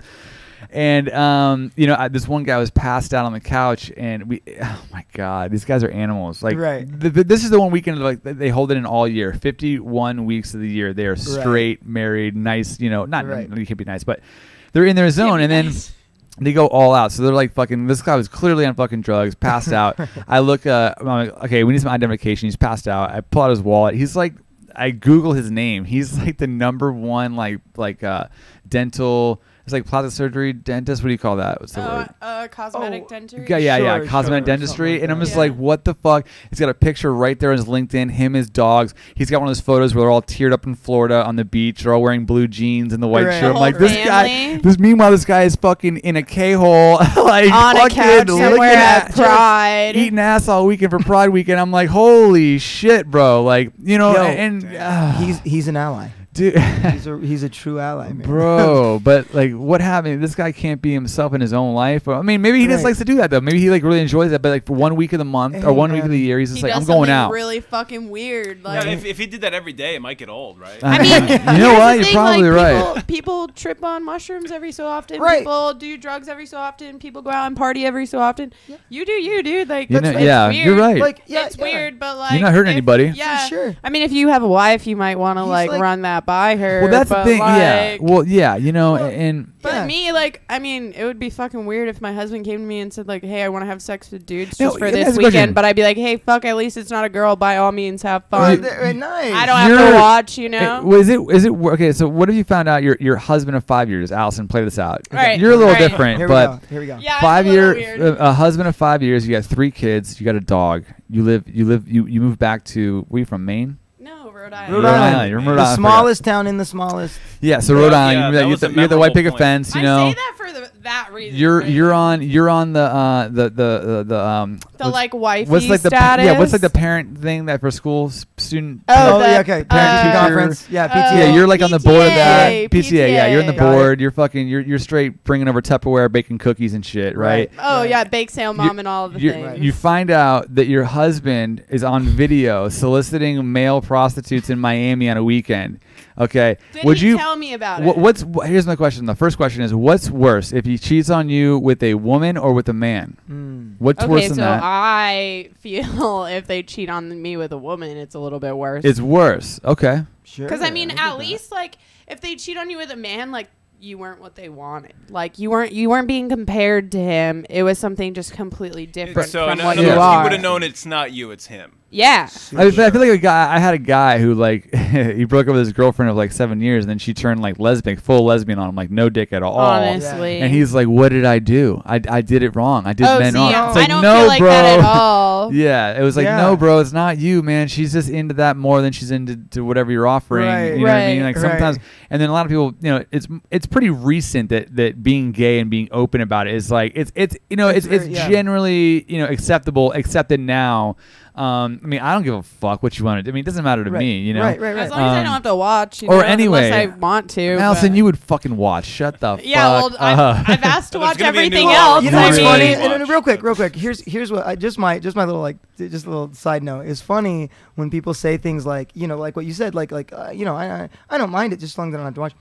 It's not even When true is though. it? Well, but when is it like okay, like for Where's straight that couples to line? like fucking public? Yeah, I don't You know like that what I either. mean? You know, Like when yeah. it's just Public it's just displays one of of those things, like affection. nobody says like, listen, straight people are fine just so they're not like fucking at the Starbucks. Yeah, that's just a general. Yeah. like, just don't have like. I don't you like know. I don't like straight people like That are, like, public display of making out affection to at me. the I'm like, table. ew, Right. dude, just go somewhere with that shit. You know what I mean? Right, So right. straight, gay, whatever. I mean, I'm just like, it's probably because I'm just miserable and single. So like, damn it, he's getting good dick. Well, Right. no, because Shit. even when I was with I was with my ex for like 7 years, and even sometimes when we were in public, like he would want to like make out at the dinner table at like a sushi place, and like yeah, it was nice that he like I knew he like wanted that from me, but at the same time I felt really like I had an audience, and like I'm not really Right. about that, so it made me feel a little uncomfortable. At the same time, it was also something like it was very weird. It was like something that like okay, I get like this feels good, this is what I want from you, but maybe Right. not right this second type thing. I don't Right, know. Right. Totally. Yeah, relax. I think it was the fact that you were at a sushi restaurant, and I don't know That about you, was but sticking to me. whenever I get sushi, I'm never quite full. So like it's Well, it all was gone. before- and it was- we got maybe a he spot. wanted some more. It was so he was before. going in It to was- like try to eat it out of your mouth. Have you- like just to get extra? Have you been to God, nonstop sushi? No, can No. we go? Okay, so you'll get full there, dude. What? Pebbles, Jesus. That's our new spot. Fuck. Non-stop sushi? It's on the Wait, good. we need to go to this It's place. like Like- 25 bucks a person. It's literally nonstop, but you have to eat everything in front of you. So Pebbles fucks up and thinks that he's ordering 3 pieces of sushi. 3 rolls come out. Oh God! And he orders the most bullshit roll. So I'm like, Oh my all you can eat God. sushi. The point is, you get the biggest bang for your buck is to order the expensive shit, right? So each roll's $8. You eat 4 rolls. You're like, yeah, you made money, basically, you know? Right. So he decides to order these $3 fucking. It's rice with egg fried. That's Okay, it. okay. Rice and Like egg. the- and yeah, you're that's paying the lamest roll. $25. That's not even sushi. The at one that that is the point. most filling and shit. It's no fish involved, whatever. I'm like, I'm getting pissed. I'm not eating that shit. I'm like, you better fucking man up, and I'm not paying the fucking whatever. Because I I must have been 6 rolls deep at that point. Right. I'm like, this is gonna be $120 bill or a $50 bill. You better figure it the fuck out. Open that stomach up. You're Korean, bro. So is the hot dog eating champion. There's got to be some connection there. You figure it out. Something's going on here. You gotta have an need extra gear somewhere. Right. Yeah. But yeah, we'll have to That go over Michael that. Jordan extra Oh, you gene. can the nonstop sushi spot. It's fucking dope. So you said you were in Oregon for a little bit? Yeah, in What Coos part? Bay. Okay, Coos Bay. I lived in Portland for a Okay. year. I've been Before- to Portland one time, and I was supposed to go do the naked bike ride this Oh, year. yeah. I didn't Yeah. end up there because my Dope. boyfriend's a doucher. But Aw. Oh, well, anyways. now she's here with us, so it's all yeah, good. it's way That's better, it. so it's totally fine. Don't be a doucher. No. Literally, like, Do we're not just be not even douche. going to get into it, Oh, actually. Yeah, We're well, not. that's a different podcast. Yeah, that's a different No, podcast. we're not even going to podcast that. It's not worth it. Ever. We're go- Hey, you're in LA right now. I mean, Ever. fuck it. So I was in there in Portland, and I stop at the sushi spot. Once again, from Wyoming, you don't get a lot of sushi. So I was like, I'm gonna check out the sushi spot, and I go in there, and there's like a plate on the side, and I just grab the plate and I set the plate down, and there's like this conveyor belt of a bunch of different sushi on plates. And so what I do is I pick a little piece. There's maybe like 3 pieces of sushi on this plate. So I go, okay, and I pick like one from that, one from that, one from that. I sit there for like 10, 15 minutes. I eat. I'm super full. I got a ton of sushi. I go up. I hand it to them. They go, that'll be $2. What? And I went, what the fuck? You So- paid the $2 and you run. I paid the $2 and I was like, I was telling everybody, I'm going to everybody I know, yo, you've been to that sushi place? You've been to that sushi place? It's only $2. I ate for 15 minutes. I had like 100 pieces of sushi. It's $2. It's $2. And then I went back because I took a bunch of people. Here's what's actually supposed to happen. You're supposed to take the whole plate off the conveyor belt. Yeah. And each plate They're color is coded. $2, right? Different yeah. things, right? So what I had done was just found somebody's plate that they had left and just robbed everybody God. else of a sushi. Like, so all these Oh. other people were supposed to get like 3 sushi for their $2. They only got 2 because I'm taking one. That's a strategy, And I though. only paid 1. Like, I still feel bad about that. Like, No, it's I mean- hilarious. Found a That's a- loophole in the game. That's though. that's I a mean, good. you It's know. a loophole, literally on a revolving belt of sushi. I mean, Yeah. damn. I've been in one of those places, but only one time. But those are pretty fucking cool. But I could totally see some guy on the other side like, what the fuck, bro? Like, Yeah. you were missing 3 pieces here. Like, I mean, Right. and you're paying. That's fucking Yeah, hilarious. because it was like that means that like 10 people had the opposite experience of me. Yeah. Like the it Yelp means was that- fucking horrible that It day. means that like one guy is sitting there going like, I paid $2 for 100 pieces. All these other people are like, I paid like $20, and each plate had like one plate had half a bitten thing of sushi Oh my on it, God. put back.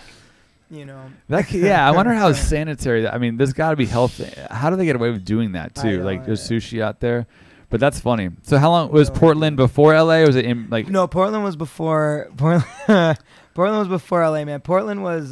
I love Portland. I love the city of Portland. Portland was my just really bad. You ever make like a bad choice in life? Yeah, Portland plenty. was my bad choice. I was in a rock and roll band in high school, and we went to college, and I had gotten a full ride scholarship to the University of Wyoming for theater. And I was the first one of all my siblings to actually go to college. My parents were so thrilled. And then I was like, you know what? I need to drop out. I'm gonna be a rock star. And the place you go to be a rock star, as everyone knows, is Portland, Oregon. That's where you become. Where you go to Right. be Is a that rock the star. trick? That's the trick. So Okay. I'm with my band 6 years. We go for college for a year. We decide we got to go to Portland, Oregon. We drop out of school. We sell all our stuff. We go to Portland, Oregon. We're there 3 days. We break up. 3 days. That lasted. So then Wow. I just wander around Portland, I sleeping on buses or whatever. Like, but I do have to say, if anybody finds themselves homeless, go be homeless in Portland, Oregon. It's Portland's the where it's absolute at? best place. Like, it was It just the is. chillest. There's like places in public that you can just go chill in parks, and there's pianos you can play Right. on, and Yeah, fucking dude. just random shit everywhere. It's really dope. I'd go to the park for like a guitar lesson. Just a bunch of Literally, dope you could guitar just find players. meetups and stuff like Right. that everywhere. And they're so charitable. Like, I ate better homeless than I did when I had a job. Because there's I just, like, believe all it. these like free, and it's Portland, so it's hip. You know what I mean? Hell it's like yeah. Some like super bougie, like, hey, like, we actually like make chocolate from tree branches or something like that. Yeah, it's really We're cool. just giving away cakes to the homeless, like. Yeah. And most of it's pretty healthy for you too. Right. Awesome. It was cool, but after a while, I had to end up like coming back. So you went back to Wyoming? Yeah, I did. Yeah. I went back to Wyoming. How do you get a full ride scholarship for theater? But I didn't know that existed. Yeah, no. How'd I'm you happy get it does. The arts No, are that's fucking dope. important. But right, how did you do that? This work? Yo, man, like I straight up. I mean, they gave out like 3 scholarships and they were all tiered. So there was like a full ride, half ride, if you were a part of the theater program, and I auditioned and I got it very, very gratefully. I was very lucky, and they paid everything plus books. In fact, with my school schedule, I was getting $600 extra a month. And me, being a grateful person, literally said, "Fuck you, take your money. I'm dropping out of school." And what I didn't realize is that when you get a scholarship to school and you just drop out, you have to pay that money back. Yeah. So Sure. I got all this money, and I didn't even officially drop out. I guess there's like a process. Yep. If you want to drop out, you have to there's go. paperwork. Here's what I said. I said, "Here's the deal. I'm moving to Portland. You'll figure it out when you haven't seen me for the rest of the Dude, semester." You Rock can't just be star. like, okay, bye. How did you not make it as a rock star, bro? That's a rock Yo, star move. I got a full ride, bro. What the fuck? Yeah, and I just deal with it. threw Figure it out. away. And then with the balls I had, I tried to go back the next year and like apply for the scholarship again. Oh And they were my like, "Are you gosh. kidding me? No, absolutely no." Wow. No, and so I ended up having to pay my way through school again. Are you doing any of bad acting choices. out here? I am. Well, yeah. You know, as much as everybody else is. You know. Well, see, that's the thing. Everyone I talk to, like, "Oh, you moving to LA? You're trying to do this and that." I'm like, I'm just getting away from Florida, bro. Like, You're you know, right. Everyone, when I told them that I was coming here, was like, "Are you trying to be an actress right? or something?" And That's I was what like, they "No." assume. It's like, Right. no, man. Like, I don't fuck with actors like that. Like, I mean, Right. I don't know. This is not my world. But while I'm out here, I found out that like ginger children are like the highest paid children actors. And I'm like, "Mom, you fucked up that one. Like, what the hell?" So I was like, man, maybe while I'm here, I mean, I live with a photographer, right? I'm like, might as well throw some fucking shit out there. But everyone always automatically assumes that. It's like if you lose weight in Miami, it's like, "Oh, you're doing cool." Like, no, bro. Like, dieting, dog. Oh, Jesus. Oh, but my yeah, gosh. the LA move, everyone's like, "Oh, you're trying to be an actor," but you actually come from, acting and theater. Yeah, so. yeah, and that's. I mean, I don't know if that makes it like better, worse, because you know, I spent my whole life doing nothing but like acting in the arts. So like, I did my first play when I was like 8 years old. There was this community theater in Wyoming that actually was like a 500 seat theater. So I would go and play to like 500 seat theaters from the time I was a kid. And then was in theater all through high school and all this, and then I did like an internship at the Steppenwolf Theater in Chicago, and I got a master's degree in theater, and I went to. I was the complete opposite. I had like a dance recital in kindergarten, and there was like maybe 50 people out there, and I literally screamed, crying, ran to my dad, and would not go on the stage. I'm gonna say something. Me tapping jazz. Ooh, you best believe that. Right. Shut yo. up. I swear to God, I got a picture of me in sequins, blue sequins. Oh, tuxedo. Can I please like this, see the that? Fucking, I gotta get it from Mom. It's like I'm posted up and I like. definitely need that. I got a picture of me cheesing. Right, I'm like Rudolph. And I got 2 chicks. I still talk to this girl, Angelique. It's hilarious. But I got 2 chicks on my fucking knee and I'm armed around, just big smiles, missing teeth. Dude, I'm like, yeah. I was so thank God, because when I started DJing, like I learned, rhythm and tempo and shit like that from that. That was like my first intro from dance. Yeah, like 1 and 2. And, you know what I mean? Like all that came back. It was like muscle memory. Because like I tried to teach people how to DJ, and it was like, I don't get. What are you counting? I'm like, I don't know how to teach it. It's something you have to kind of learn. Or a guy on the dance floor has no rhythm. He's just kind of like, dude, do what you're doing, but do it to like the beat. You know what I mean? So that's it what ended Julian up. But did yeah, to me when he taught me. He was like, just I you wish- know how to dance, don't you? You know an 8 count. Figure Right. it out. Yeah. Right. I wish I would have stayed like in like more in that world. Oh shit! Who we got here? Is it the birthday got a boy? special Oh, no. guest. Hey, Festival birthday boy! Dan. Happy birthday! Hey, what are you Festival doing, Dan bro? in the Festival Yeezy. Dan's here. What's up, man? My man, how you been? We got liveness going on, Yeah. bro. We're Happy live, birthday, brother. dude. Say hi to YouTube. It's Chef Dan Styles, Festival Dan's B-Day. Hey, happy Are you birthday. 30 yet? What year is this? 31. Oh, damn it. 31. I know, me too, bro. 31 just is like, What the fuck? Yeah, that's the first foray into adulthood. Like 30 was the open door, and then now 31. It's like welcome, you know. Yeah, you were saying like you had a guy you were talking to who's 26 in one of the programs that you're working. Yeah, tons. And it's like 26 to me now at 31 is like that's young as fuck. I'm 25. Fuck y'all. No, that's like young. you're a child. Like I even now I think about it. Like it's so weird because I'm about to be 30, and here's okay. You know when I officially felt old? This is when I officially felt old. I have a son. I have a 7-year-old son. And even that didn't make me feel old. Even having a son didn't make me feel old. What made me feel old was he had a 12-year-old friend who's like a next-door neighbor come over.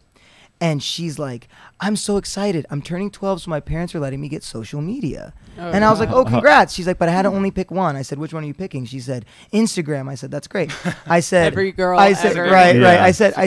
I said, that's great. You know, I remember my first social media, I was 15 and it was a MySpace.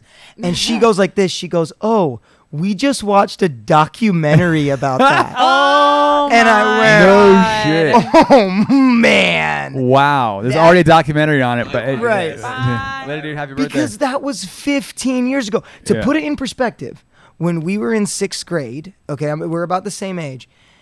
15 years ago, when we were in 6th grade, was what, like 1980? 80, right? I mean, Something like that. 90s. I was in what? I was in 6th grade in like, I don't know. I don't even remember now. Like 99? I don't know. Is that long ago? Yeah, 6th grade for me would have been probably 96. Yeah, 96. Okay, so 15 years prior would have been like 1980 to you. Okay, got you. So 1980 when you were 12 right. was like forever ago. Yeah. Right? Yeah, that's crazy. Like that Right? gap is 15 Like, years. Let me put it. I can put it a little better. My son was born in the year 2011. Okay, That's his fucking mother. crazy. Oh my Right. God. His mother was born in 1991. Okay, I'm 93. 93. So that's a 20-year gap. Okay, I was born. So to his mom. Okay, his mom 91. To her, 20 years before would be 1971. Here's the point. Led Zeppelin to his mom is the same gap as Nirvana is to him. Yeah. You see what I'm saying? For Or like sure. Dr. Dre, right? Something For like sure. that. Like that, Tupac, that kind of thing. The way that I looked at like 70s music or whatever as like, oh my gosh, that's old. That's what my parents listened to, is how my son looks at it if I play like Eminem. Yeah. Or something like No, that. You know for what I sure. mean? Like he looks at that the same way like my parents were like listening to, Journey or whatever. Yeah. You know what I'm saying? Yeah, my dad got me crazy. into that shit at a young age, and I literally love all music. I love like Mexican shit. The tuba, bro, the tuba and the accordion together just fucking is music to my ears. But no, that gap is it doesn't seem like a lot until you look back, like you just said, and you brought it into picture. It's like Nirvana to Led Zeppelin. It's like holy shit. And then I actually saw this funny meme. It was like I think they're probably like 14 to 16 years old, and they're like, hey, call my phone. Call your mom from this phone. It's a rotary phone. You have to pick up and like just spin the dial. And they're like, how? They're like, She's how? like, there's no buttons. They're like, what do we? I'm like, She says, really? how? There's no buttons. That's exactly what she says in Like, the commercial. Bro, that was a toy. I was like, that was like one of the toys I played with as a kid was like a Right. fake phone. Right. And now they got like. I was shocked. And the thing for me, I saw it. It was a iPad tablet holder, Right. And it was fucking had like the little spinny things for kids on. It was for kids, Right. I'm like, it's made by what was that big company that makes toddler toys? Like, Hasbro. Hasbro. I'm like, what Yeah. the fuck is an iPad holder like made for fucking 3-year-olds? Like this is absolutely Literally, insane. they have some with like extra cushion for children so that you can literally let them use the iPad and it will cushion all of the drops that they could possibly make on That's this crazy. iPad. And it like covers part of the screen, obviously, because it like wants to cover those edges so that it really can't get hurt. But like they make it for children. Dude, Oh my when are you gosh. gonna talk about like? I mean, I feel like when I have kids, whenever that Yeah. is, I'm gonna be like, Yeah. yeah, man. Oh, we had to pick one activity to do after school. Okay. And like, oh, you know what? My first activity I picked was playing in the park. They're like, I watched a documentary on parks. like, what the fuck is a jungle gym? So my son, true story, What true are true monkey true bars? thing. So my son, he loves video games, right? And I make rules. You know, he loves Minecraft. He plays Minecraft. He plays Fortnite. And but I make rules, and so my rules are: one, he can play those games so long as he keeps straight A's in school.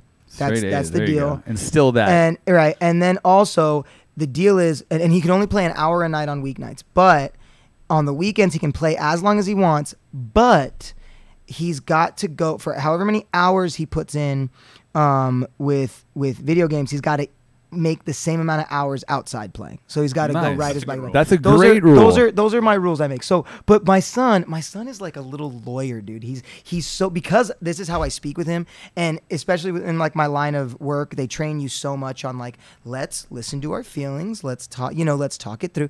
I do that with my son, and he throws it back in my face all the time. He goes like this the other day. I say, "All right, son, you played for 4 hours, so let's go to the park." And he sits next to me and he goes, "Dad, I was thinking about this, and I'm just an inside person."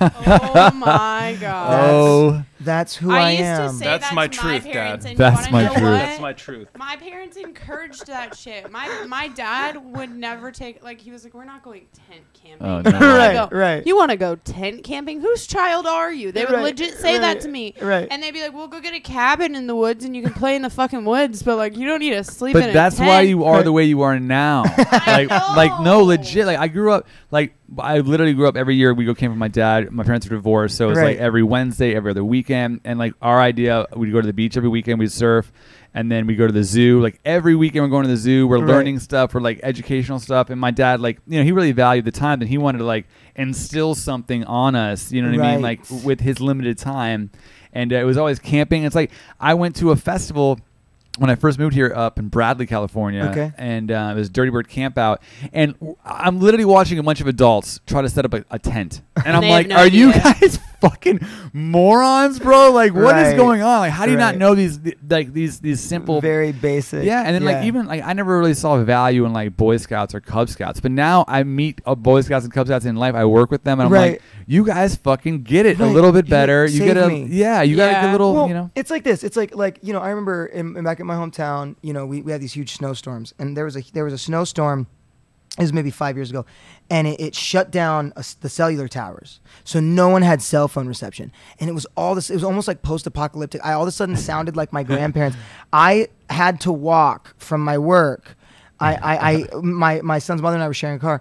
I had to walk from my work to like a mile in the snow to a gas station, whereas the only place I knew that had a landline phone. uphill. So you And could I had to call call her her to get the to ride. call her grandmother, because her grandmother was the only person who had a landline, to get a hold of her to try and get to me. And so she picks me up. She's freaking out. She goes, "Oh my gosh, no one has cell phones.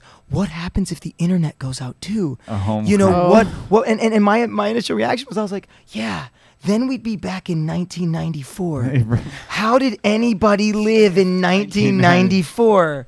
Yeah, like how far removed were we? Yeah. Like before the we internet? depend on this technology It's now. I remember So being in like dependent. fourth. 94 does I feel like remember a long being in time like fourth and ago fifth. right now. Actually, I think I was in fourth grade, and I had like a boyfriend. And the only way that you talk to your boyfriend outside of school was AIM. Yeah. So you'd have. My parents had their Yeah. computer in their room, so we couldn't be on it all the time. Right. And so I would have to go in there and like log on through dial-up and fucking wait.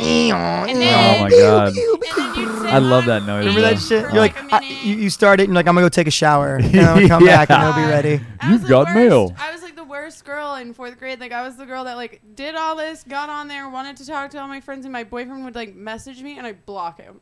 Oh. And so he'd make another one, and he'd try to talk to me, and I'd block him. Getting And blocked. so then, like, it got to a point where I had to make a new screen name. Like, it was, like, ridiculous. Like, it Right. was so funny. But I just remember, like, being such a child and just, like, being allowed to be on the internet and talk to people through that What about chat shit. rooms? You in chat rooms? That, well, I mean, it was AIM, Bro. but, like, we would go on My chat parents were roulette so for scared of fucking... chat rooms. They Chat should be. roulette for fucking Bro. girls on sleepovers. That Oh was my the gosh. thing to do. So, well, this is what blows me away is that our age gap is not different. I am only 4 years older than you. yeah.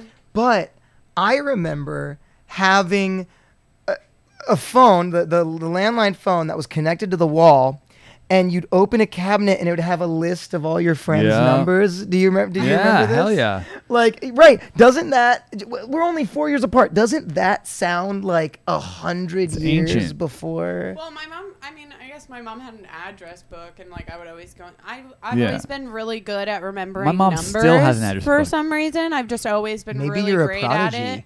Well, I don't know, but I always knew my parents' numbers, my grandparents' numbers, my aunt and uncle's number all by heart. So like they were never like, Yeah. they never had to worry about it because I knew all the fucking numbers, and they were Yeah. like, I don't know how you remember all these, but Are you like okay. Rain Man? Hang on. Do we have like a thing of matches we can throw in the air and drop, and maybe you can like tell us No, I can't exactly do how any of many? that. Is that the test? The throw matches That's the test? throw matches test.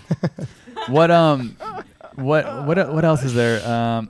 So I read this fucking thing that Okay. AOL back in the day used to have a child pornography limit. You were limited to 3 warnings before you got banned. That's really horrible. 3 warnings. That is so horrible. It wasn't a thing before that. limit? There was There's literally warnings. You need 3 a strikes. warning for Limits? that? 3 strikes of child pornography exchanges, and then you're kicked off of AOL forever. No, you need a warning for that. There's Is that like, not insane? Well, okay. But I do have to say, now I wouldn't know. I'm speaking out of ignorance here, but nowadays there's just like child pornography. Dude, I can't even hypothetically, put- if you're gonna look at child pornography on the internet, is there even? Here's the thing. I know there's repercussions if you get caught, but does the internet at all have any sort of thing now? Oh yeah, they got that show, Dateline, fucking Dateline, Predator. but bro. do you see what I'm saying? Chris Do you Hansen see No, what shows I'm yeah, up at asking? your yeah. house. I hear That's you. right. Like It's if out somebody there. if somebody just goes online, you know. Can we just talk about the fact that Facebook, I can't even put a fucking picture up there with my nipple on a picture, and I'm fucking 25 years old. Right, you know what I mean? Like, right. so if Well, if that's you what can't put Pornhub's some, for. okay, thank You you, can do it Captain there. Obvious. And Twitter. Twitter allows you to put tits out. I'm just saying. Yeah, dude. Oh, Twitter. That's probably maybe I should.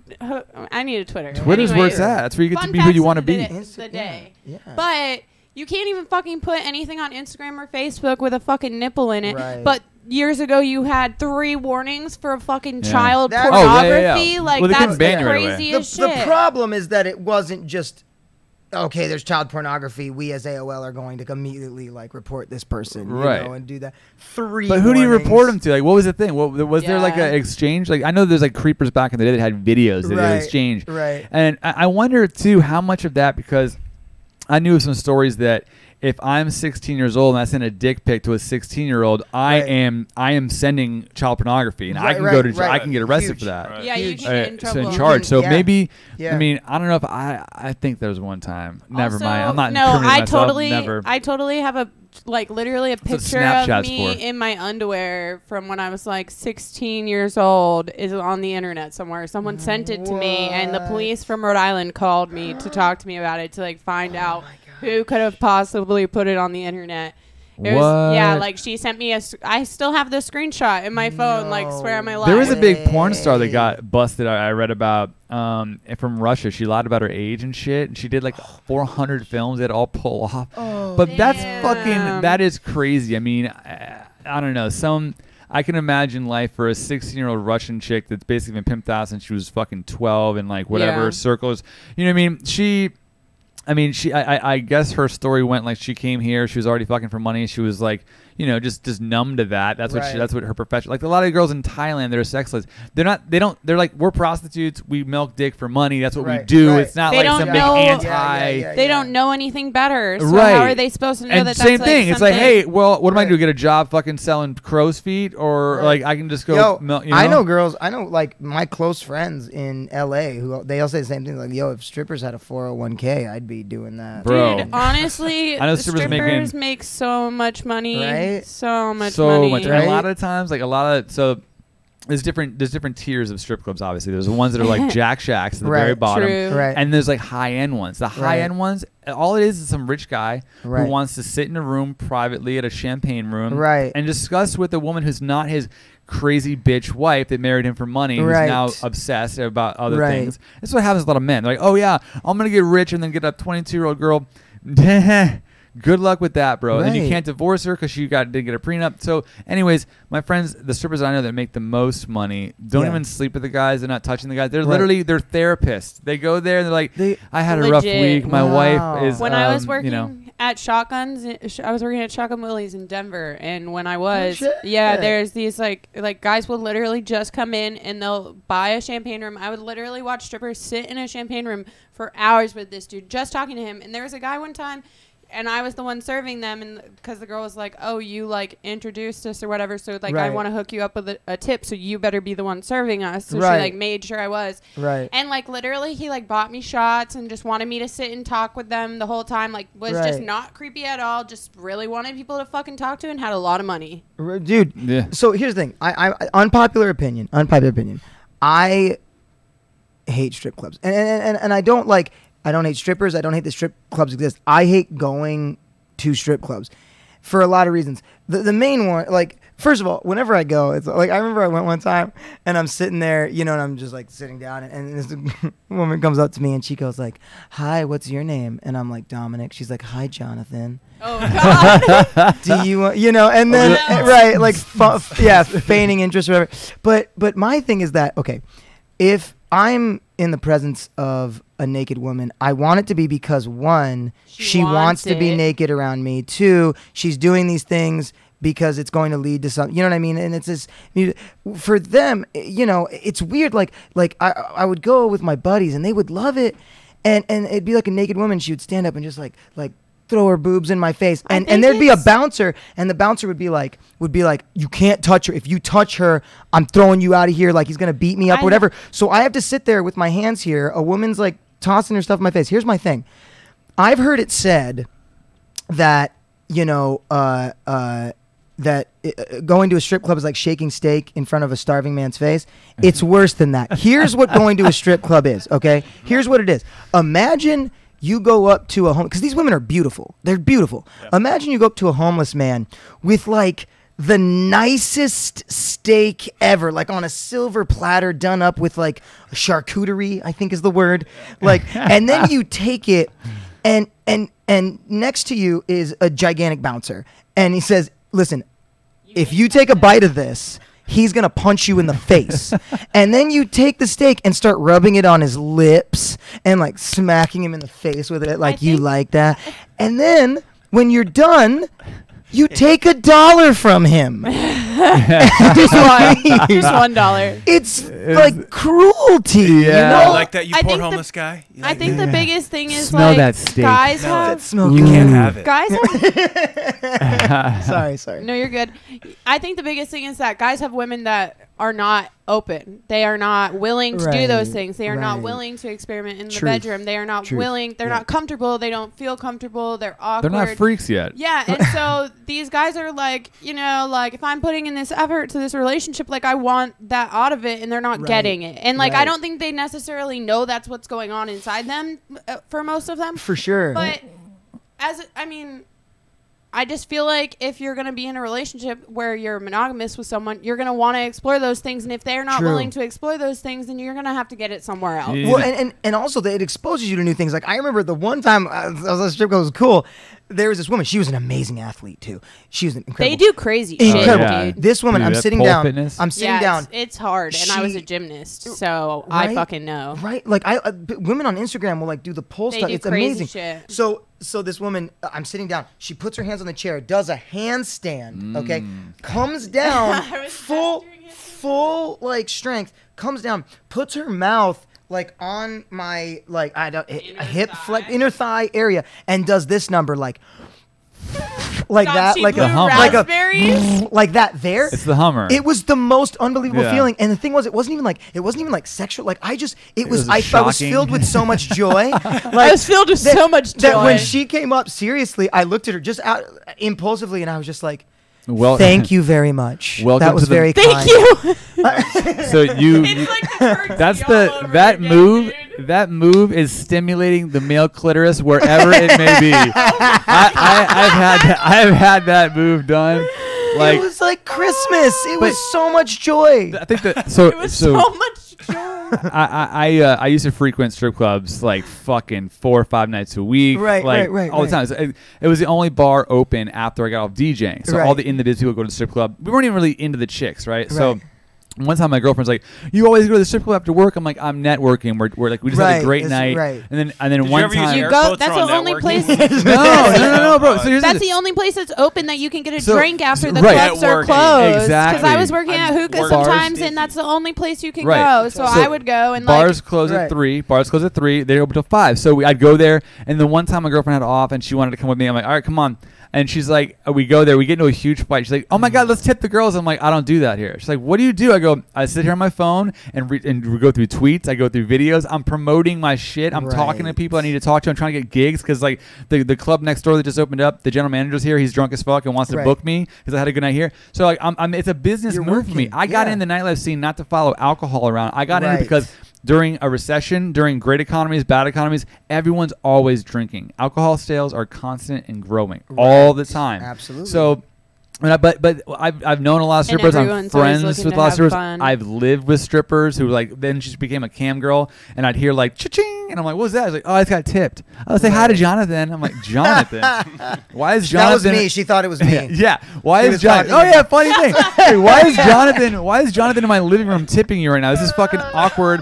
And then one chick actually had a guy, an 80-year-old man, walks to the back room. I go, dude, I'm on the lease. They're gonna think I'm running some prostitution ring. These bitches aren't gonna. Literally. You know what I'm saying? I literally thought it was gonna happen. So we kicked that bitch out. But Kick that bitch out. there's some strippers that are into it that are really good. Like these Right. girls I know, they're fucking. Dude, they I've are the seen some king, the strippers queens. that are like they're like young De Niro's. bro. They are Ridiculous. brilliant. Their job is to take every single fucking dime you have in the bank account and they crush it, okay? Then there's girls that are fucking fueling their addiction by getting naked, throwing some steak in someone's face and taking a right. buck and then going to get heroin or whatever the fuck it is. Right, So that is a big- yeah. there's some strippers where I'm like, damn girl, you are a fucking hustler. Yeah. You're a hustler. And there's other girls I'm like, you need therapy. You Right, need right. help. You know, so there's a Right. sad point to it too. But you don't tend at the nicer strip clubs, you don't see the addiction girls. They drug Right. test girls. They do all sorts of crazy shit. Wow. You got to get like a stripper card to even dance in the state of Florida, and a lot of these girls they recruit them. Like one girl moved here from Russia, stripped for 9 months, started a jean company, and then retired from stripping. But she was able to make $100,000 in 9 months, and was like, all right, peace out. And now she lives in LA, I think, and she's got like this jean company where like they're actually made for girls with the zippers in the back, so like they don't have to pull their pants down when they're in a urinal or like public Right. restroom.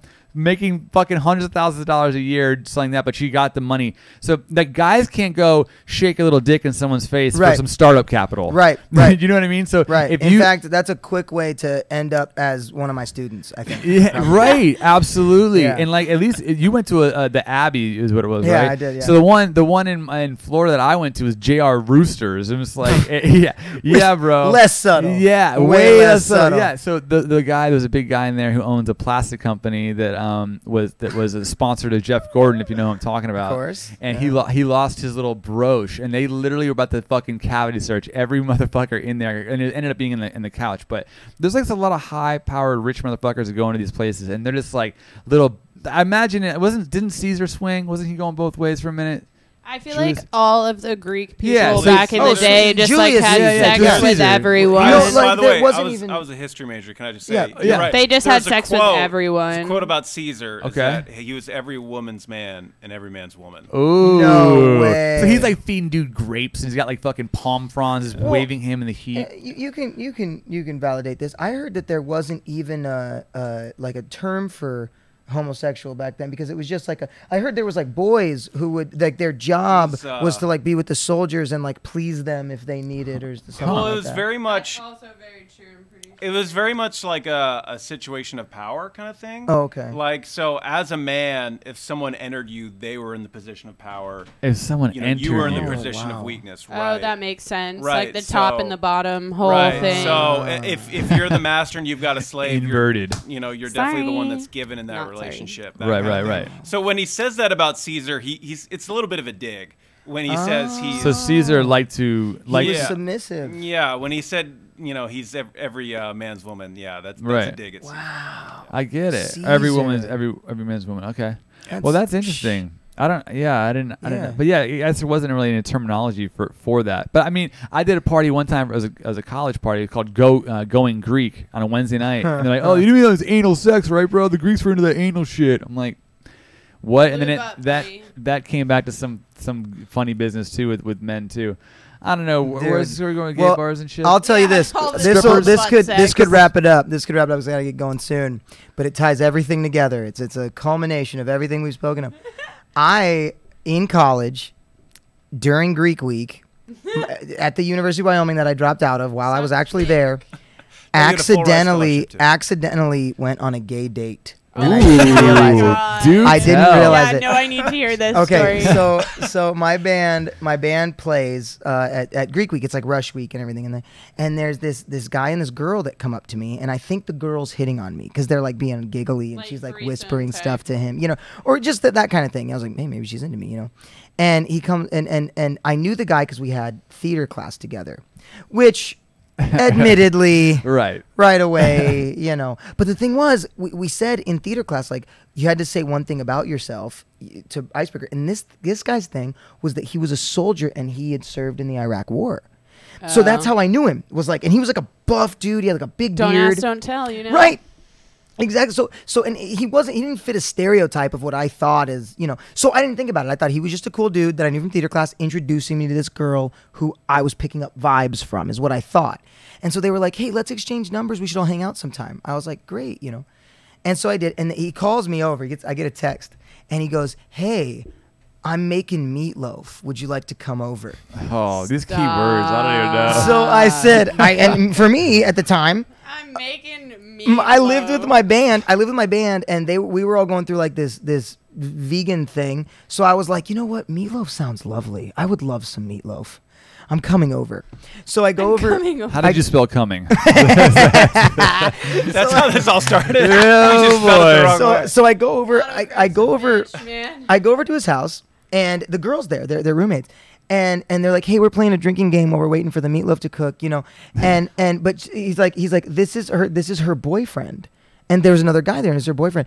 And I was like, oh, okay, well, whatever. All right. Where's the meatloaf? Like, let's have some fun, Like, yeah. So I sit down. They're playing this drinking game, and I was like, I don't know this game. And he was very sweet. He goes, oh, the new guy doesn't know how to play. I'll show him. And then like sits with me and he's helping He me play. played the game. He's playing the game, and I'm sitting there just thinking like, man, this guy's a gentleman. He's so kind. He's a man's man. This is a You're like kind. crushing on your date I was without like, crushing I was on like, him. I was like, you must have learned that in your service in the military. Thank you. What a for nice you. guy. So anyway, we eat the meatloaf. It was wonderful, and then the girl and her boyfriend they go to bed and they say, hey, we're going to bed. You two have fun, right? And I'm like, we will. Cool. Whatever. Great. And so he goes, and then he goes, he's talking to me, and he's like, I got to do these dishes. I was like, let me help you. You made a delicious meatloaf.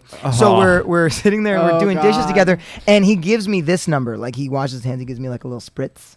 Gives me like a little spritzing, like a that, playful like in the little playful. like. And here's the thing, I don't play that shit. So I took a whole bunch of water and just threw it right on him. Oh my You know? god. man. So then we start having a water fight, and it's like, Oh, so you it know, turned into a really right. It starts getting So then I get his shirt soaking wet, right? Oh my so he takes off his shirt, What- and, it looked here's the thing. nice. Here's the thing. He was, as A I said, he chiseled was a man. chiseled, bearded guy. Dude. And so I said what any straight man would say in that situation. I looked him Bro, in you the were eyes out? and I said, "You have amazing pecs." Oh god. That is not. That's not. To which he replied by making him dance. He started making his pecs Oh dance a little bit. my god. And when he started doing that, once again, completely heterosexually, I clapped. I was like, like Hercules, Hercules, And so anyway, he then goes like this. So then he goes, hey, do you want some dessert?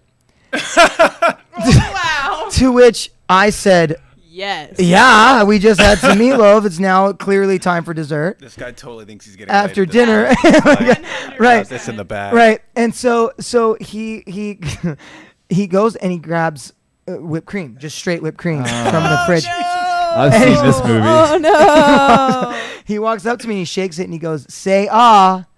And that, admittedly, Honestly, this whipped cream is when- great when you just squirt Right. it into your mouth. So, like, I understand, but also you're like, okay, this might Right. be a little weird And now. that was when the lights kind of went on and I was like, wait, this is a little. like, but I still, could do this myself, but I Yeah. mean, sure, fuck yeah, it. exactly. And I think I said so. So I was like, and then he and he sprayed the whipped cream in my mouth, and then And then he had some. He's like, this is so fun. He's like, have a seat on the couch. He's like, I'm going to get us some wine, right?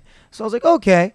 So I have a seat. I like wine. Sure, I'll sit right, and so down. I sit down, and then you know, he comes over and he goes, can I slip into something more comfortable? You know, I'm like, it's your house. Do what you do. So he, you know, and he comes out in very like comfortable clothing, like kind of like pajama-esque sort of, but still a little revealing, like showing off his chest and whatever. And he sits kind of next to me, and he gives me wine. And and he puts on music. He put on like in really like it was like Sade. Ed Sheeran. Or yeah, it was totally like something really. So we sit down, and immediately I start recapping the night, and I'm going. You start figuring it Dude, out. your gaydar was not going working seems- that night. No, It it's seems not. a little gay, you know, and so I'm sipping my wine, you know. As I sip my wine, listening, right. And he goes like this. He sits next to me, and he goes. I'm using Vegas Dave here. Which, by the way, I realized on the way up, just as a quick little aside, I was gonna like give an acronym. Like I was about to be like, "Yo," and I realized the acronym for Vegas Dave is VD. Yeah. Have we talked about this? we use I was that. about to We be like, use it. "What's up, VD?" Anyway, so he sits next to me, and he goes like this. He goes, "Hey, you know, I just want you to know, I think you're really talented." And he puts his hand on my leg like that.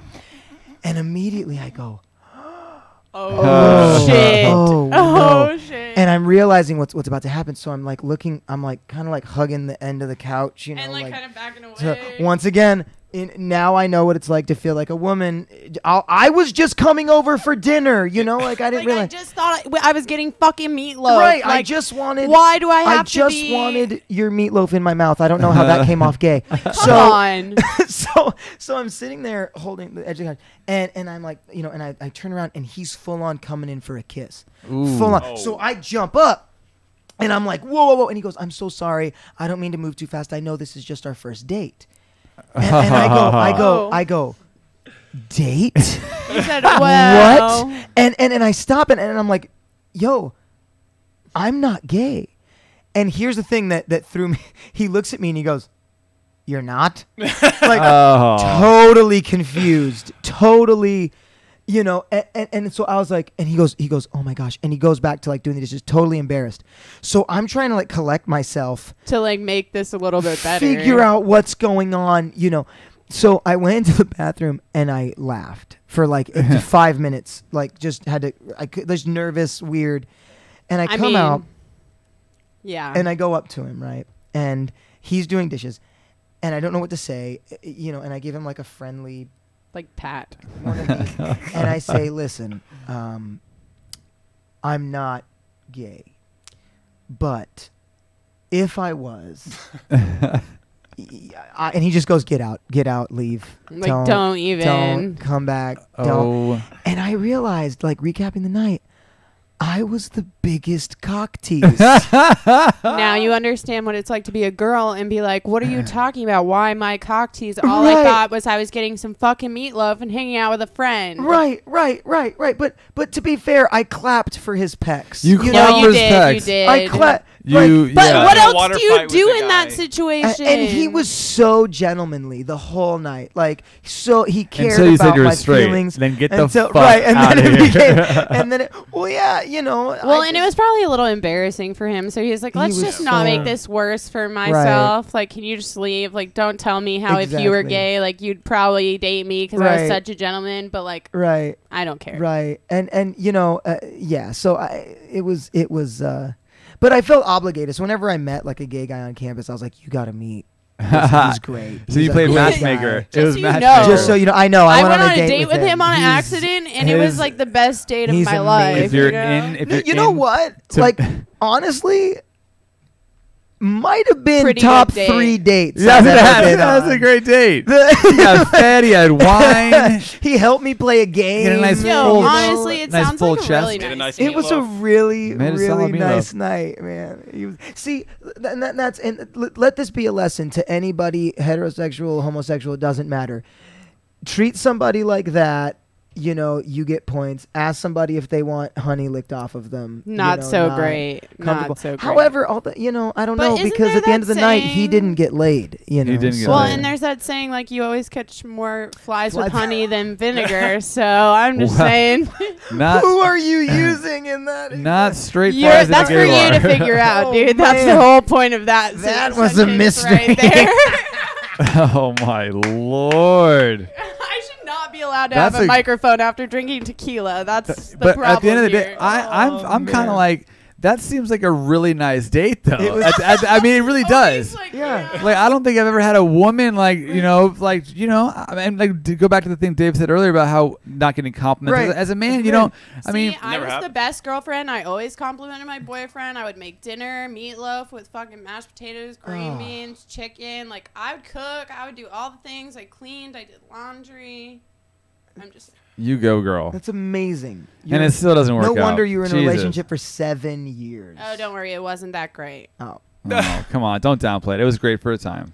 For a little We've all bit had- until we've all- we were together and then broken up and together and broken up and Well, together see, and broken Yeah, up. that's the I breakup played thing, the yeah. whole. I'll let you know. Day one, I'm like, I don't do this shit. Once you have enough, and I found this generally works. Once you say it's over, like, there's no breaks. Once you say it's over, once you say That's- that, yeah. I feel like Well, I some learned that chicks, lesson the hard way. some chicks feel like they can use that and like get away with it. I'm like, I'm gonna let you know right now. When you say it's over, It's, and at this time, That's I'm smart. I'm That's a DJ. mature. I'm in I'm a DJ. I'm in nightlife. And, you know, I'm. He's like, yeah, fuck There's it. literally tons of shit I pass up on the regular. Right. So I'm like, the second you tell me I can go, you let me out. know I'm gone. And what happened? Like, girl, 5 years broke up, and within 24 hours, I was in Tallahassee at Florida State University partying my ass off.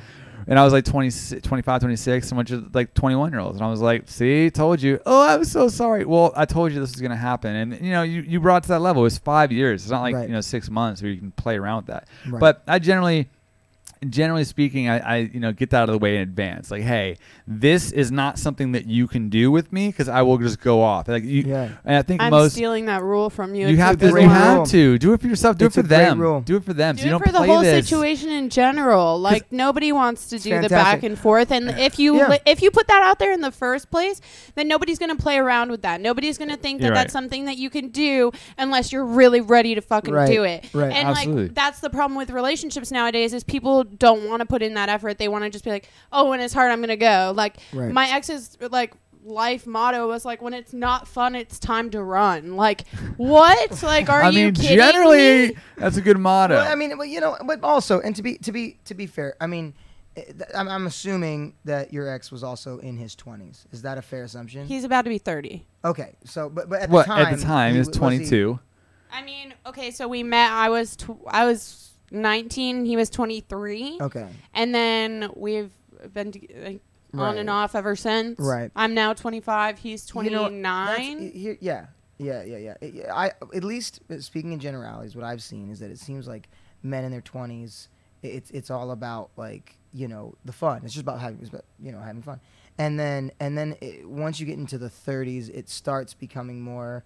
I'm interested in settling down. I or I'm literally interested said in, that to him when we were having kids breaking or up. I was whatever. like, And- in a couple years, you're gonna regret the fuck out of this. And he was like, no, I'm not. And I was like, okay. I find that to be the opposite in women, though, because when a girl hits that 26, 27 mark, yeah.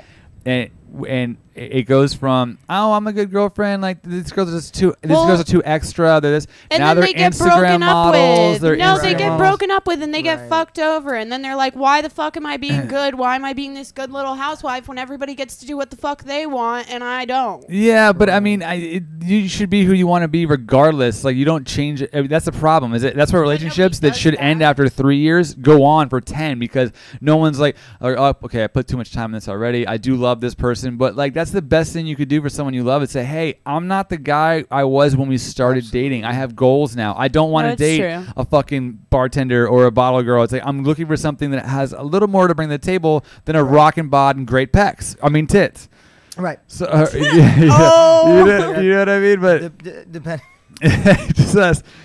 But I mean, I see it all the time. People they put themselves through hell to like just Right. to have that comfort of someone I know that's comfortable. And okay, I'd like to get your opinion on this, because this is something I was having a great conversation with a friend of mine who's a woman, and she brought up an interesting point about societal norms versus men and women. Because I was talking about how, you know, it's tough for me as I'm getting older to find. I feel like as soon as I start getting into a relationship with somebody new, after we're like, okay, we had fun, we're in a relationship. Especially at this age, it feels like they start kind of going, you know, all right, let's start gearing for the long haul. Let's start prepping for marriage, you know. And I get there's a lot of things. There's the biological clock. There's all this.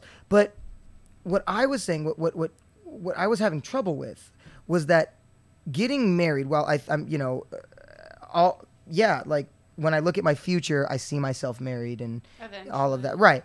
But it's not like my number one priority.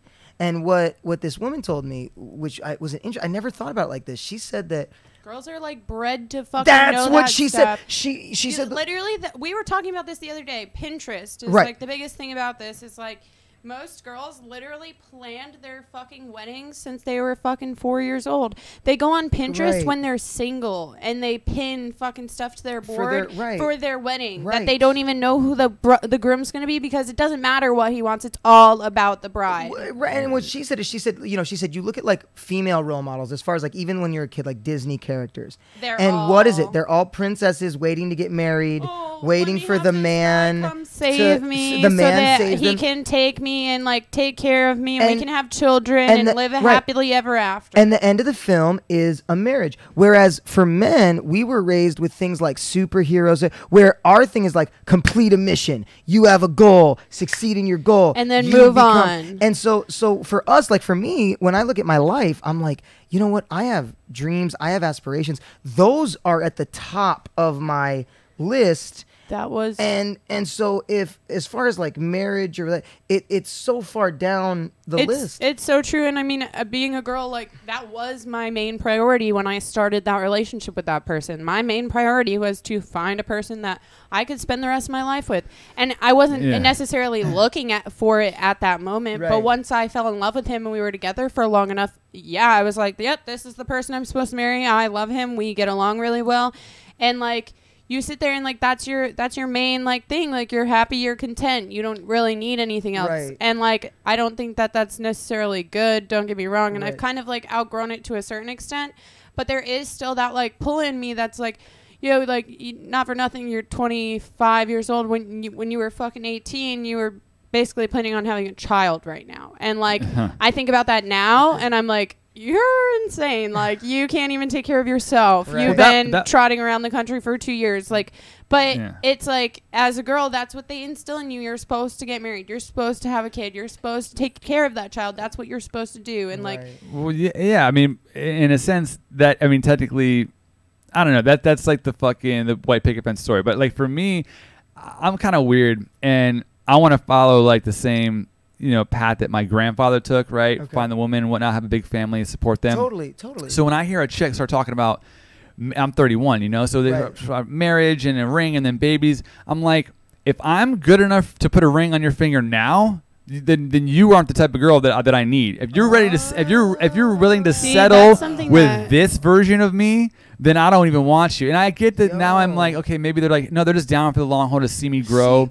But for me, that's so supposed to be like. Now I feel where you're coming from as a man, because essentially what I hear you're saying is that you have that entrepreneurial spirit. You want someone who can match that. Right. Now, but see, what's interesting is I have the opposite fear, which is that, you know, it is absolutely part of my goals to make it as a successful actor and all of that stuff. And a huge fear I have is that I'm going to fall in love after I achieve fame or success or money, and then have that constant fear of, do you just love me because I'm successful? Yeah, was this actually real? You feel me? And not like, I would much rather find somebody now who, while I'm a broke, you know, like, and that's the thing with working guy. Well, that's why you get a girl who's equally or more successful than you, and then you're like, this bitch don't need me. You know what I mean? Like, she don't need me at all. Like, well, that's kind of what happened with us. Like, he was like, oh, well, you don't have any like major goals for your life right now? You don't have any like things that you're working towards. I'm like, well, not necessarily like. You're 25. Well, not I even wanted to be that. Skrillex Not when I even was that. 25. But like, not even that. I do have goals. I just don't necessarily know exactly what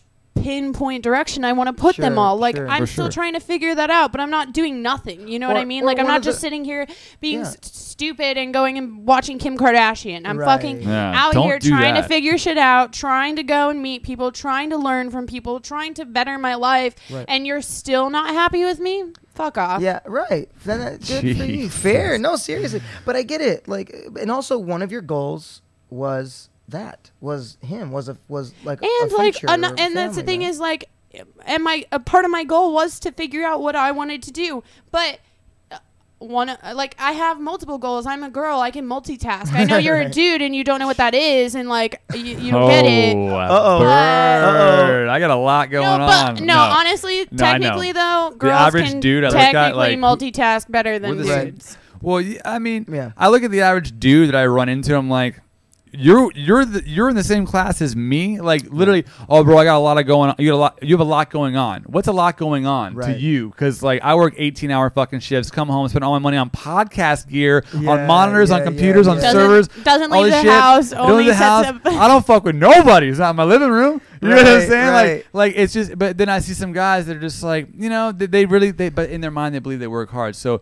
I mean, but to get back to what you were saying, I just feel like you're never gonna get anyone. You have to do shit for yourself. So if whatever, like sometimes it's family you got to cut off that aren't Right. seeing like I want to Right. go to. I had to do that too. My parents Yeah, were it like, "Why are you happens. moving to Denver in a month? What the fuck are you doing?" Like, Right. and I was like, I don't really know what I'm doing, but I know I shouldn't be here, and so I'm gonna go. And they were like, "Well, I don't Yeah. think this is a good idea." And pretty much everyone I knew told me not to do it, and I still did it anyway. And now you're in the city of Like- opportunity. If you want to be a YouTuber or a vlogger or a podcaster in Florida, there's like no one there doing Right. it. And great, it's good to be. It's not going to be the first one, but. You know, if you want to be a musician, you want to be an actor, you want to go where like you can literally walk down the street and find 10 people to represent This you, is where it's not at. in Miami where there's one person, and then that one person gets to pick the top of the top of the top of the top of the top of the pick. Right? yeah, It's and all, they're not gonna give you the time Hey, of day. look at models in Miami. Good luck, sweetheart. If you're Right. if you're not Heidi Klum's identical sister, if we're saying dimes, then dime. Right. There's no way you're gonna be a model. There's no such fucking thing. You know, bottle girls, shit like that. Like they're all fucking. Everyone's a goddamn model. But Right. here, like I can go run into 10 nerds that know about audio, that know about video, that know about this, and I'm like, I used to like my crew. It was Yeah. all about like the fashion shit. Like I had my Beamer. I was a DJ. I had all the latest style, fashion, whatever. Right. Now I'm like. I want people who don't leave their house, that like watch more YouTube on technology, on, you know what I mean? Like I want Yes. those people in my life, not the people that like they look cool on Instagram and their Right. mixtape is hot as fuck. I want the dudes that are like doing it for them. And if you're doing something to like please your significant other, your parents, whatever, then but now at the same time, don't do something to like to piss Not them off please either. them. Like Right. don't do Yeah. that. But like Right, learn whatever, you right. know. And I mean, if it necessarily isn't what they want, then it isn't what they want. But like, Yeah. don't go out of your way to maliciously be like, Right. "Oh, I'm gonna do something because I Well- know people." Well, you don't block want me people to on do AIM. You this." could block them on whatever. Sometimes you need a break. Like I'm on it. Well, you know, also I think what's important is it's important to look for a life partner, and part of like what a life That's the partner is like if you are out doing your thing, doing this because you love it, right? They're gonna then it's support important you. that you find somebody who goes along with that and is actually that's part of their joy as well. Because if you find somebody and in your life path this is what you live and breathe for, and they Don't hate get it, and or they resent you for yeah. it, then you're like, okay, then you don't need to be you need to go off and find somebody that you're a good fit for. I need to find somebody I'm a good fit for.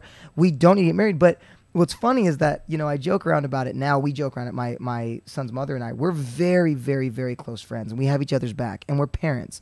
So I mean, we talk to each other every single day. We're Yeah, constantly making absolutely. plans with our son, But the point is, our relationship is friends. My son will even say that. He'll say some people's parents are married, some are divorced, some people just have a mom or just have a dad, some people are raised by their grandparents. My parents are best friends. That's the way he describes it, and I like that. But the point is, Can I invest in your that's kid, a bro? really nice He's way a to put 7-year-old. that. he's so smart, dude. I'll tell you, Jeez. he's so smart. But the thing is with that though, before that, when she was younger, you know, we found out our son was on the way doing that breakup game. Where it was like we broke up, had moved away. And then during the whole breakup game, she said, "Hey, guess what? You know, I can't even I'm pregnant." imagine like if I like, not that I could even be at this point, but like it's like I can't even imagine like breaking up with someone and thinking like I'm It's done with this over. person. Right. I don't have to deal with it right now. Right. And then being like, oh fuck, I'm pregnant with their baby. Right. I'm gonna have to deal with this for the next 18 years. Right. And that- after and the 9 that's months where we of were. hell. That's a myth. Right. After the it's not- 9 it's a months life. of Rest hell of that I'm your fucking. life. Rest of your life. Yeah. And so the thing was, that was the thing. So we ended up, you know, that was our situation. And so, you know, I came back and we, you know, got house together, car in each other, you know, shared credit cards, bank accounts. I mean, we were getting ready for our child. But the thing was, which was really funny, was her being from a small town, being at the time she was 19, right? 20 when our son was born. That's how old my parents were when they had me. I was And 22. They just had no Right. idea what to The, do. the misconception is that adults make children, when really it's the other way around. Yeah. Children Really? make adults. Yeah. And so what happened is, but my point is going back to the marriage thing, is that, you know, my son's mother, there was a point where she was like, why aren't we getting married? Why haven't you proposed to me? You know? And I Pushing remember it. asking her, I said, are you in love with me? Are we in love at all? And she literally, her exact words were, "What does that have to do with anything?" That's serious, because she was talking about what you're like. She's like, "Listen, I'm a really supportive person. I'm the mother of your child. We live together. We have all these things. All my Girls friends are just see getting it married, and I don't get to differently, get married. It's bullshit. You know, stop being a dick and marry me so I can have my wedding." I felt that way for a long time. Right. I'm not gonna lie.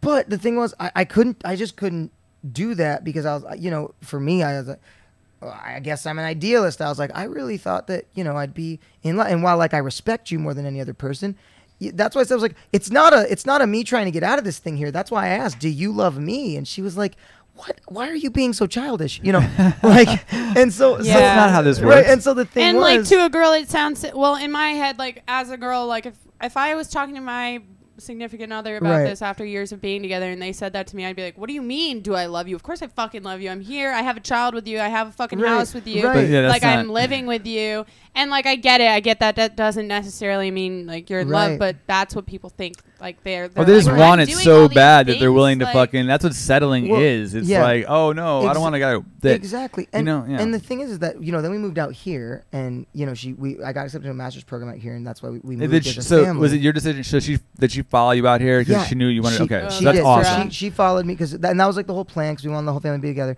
She never lived outside of Wyoming. Here's the flip to the story. She ended up falling in love with Los Angeles because she grew up in Wyoming the whole time. She had never been around so much Is she still culture here? and variety.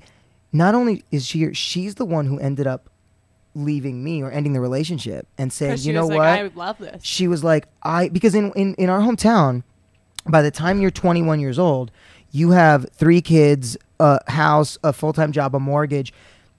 If you're a mom and you go to like a bar or a club, it's like this it's so stigma. horrible. It's what is that awful woman doing? She's got a child How at home. dare right? you not be You know? taking care of your child Right. and out drinking? With- But if you have a husband and you guys need time out after you have a baby, it's totally fine. Go enjoy your Guys date are just night. going to the bar because there's Go this enjoy your stigma date night. that she's just going to the bar to get laid, or she's going to the bar to cheat on her husband, or she's or being to like get attention irresponsible. in a like Right.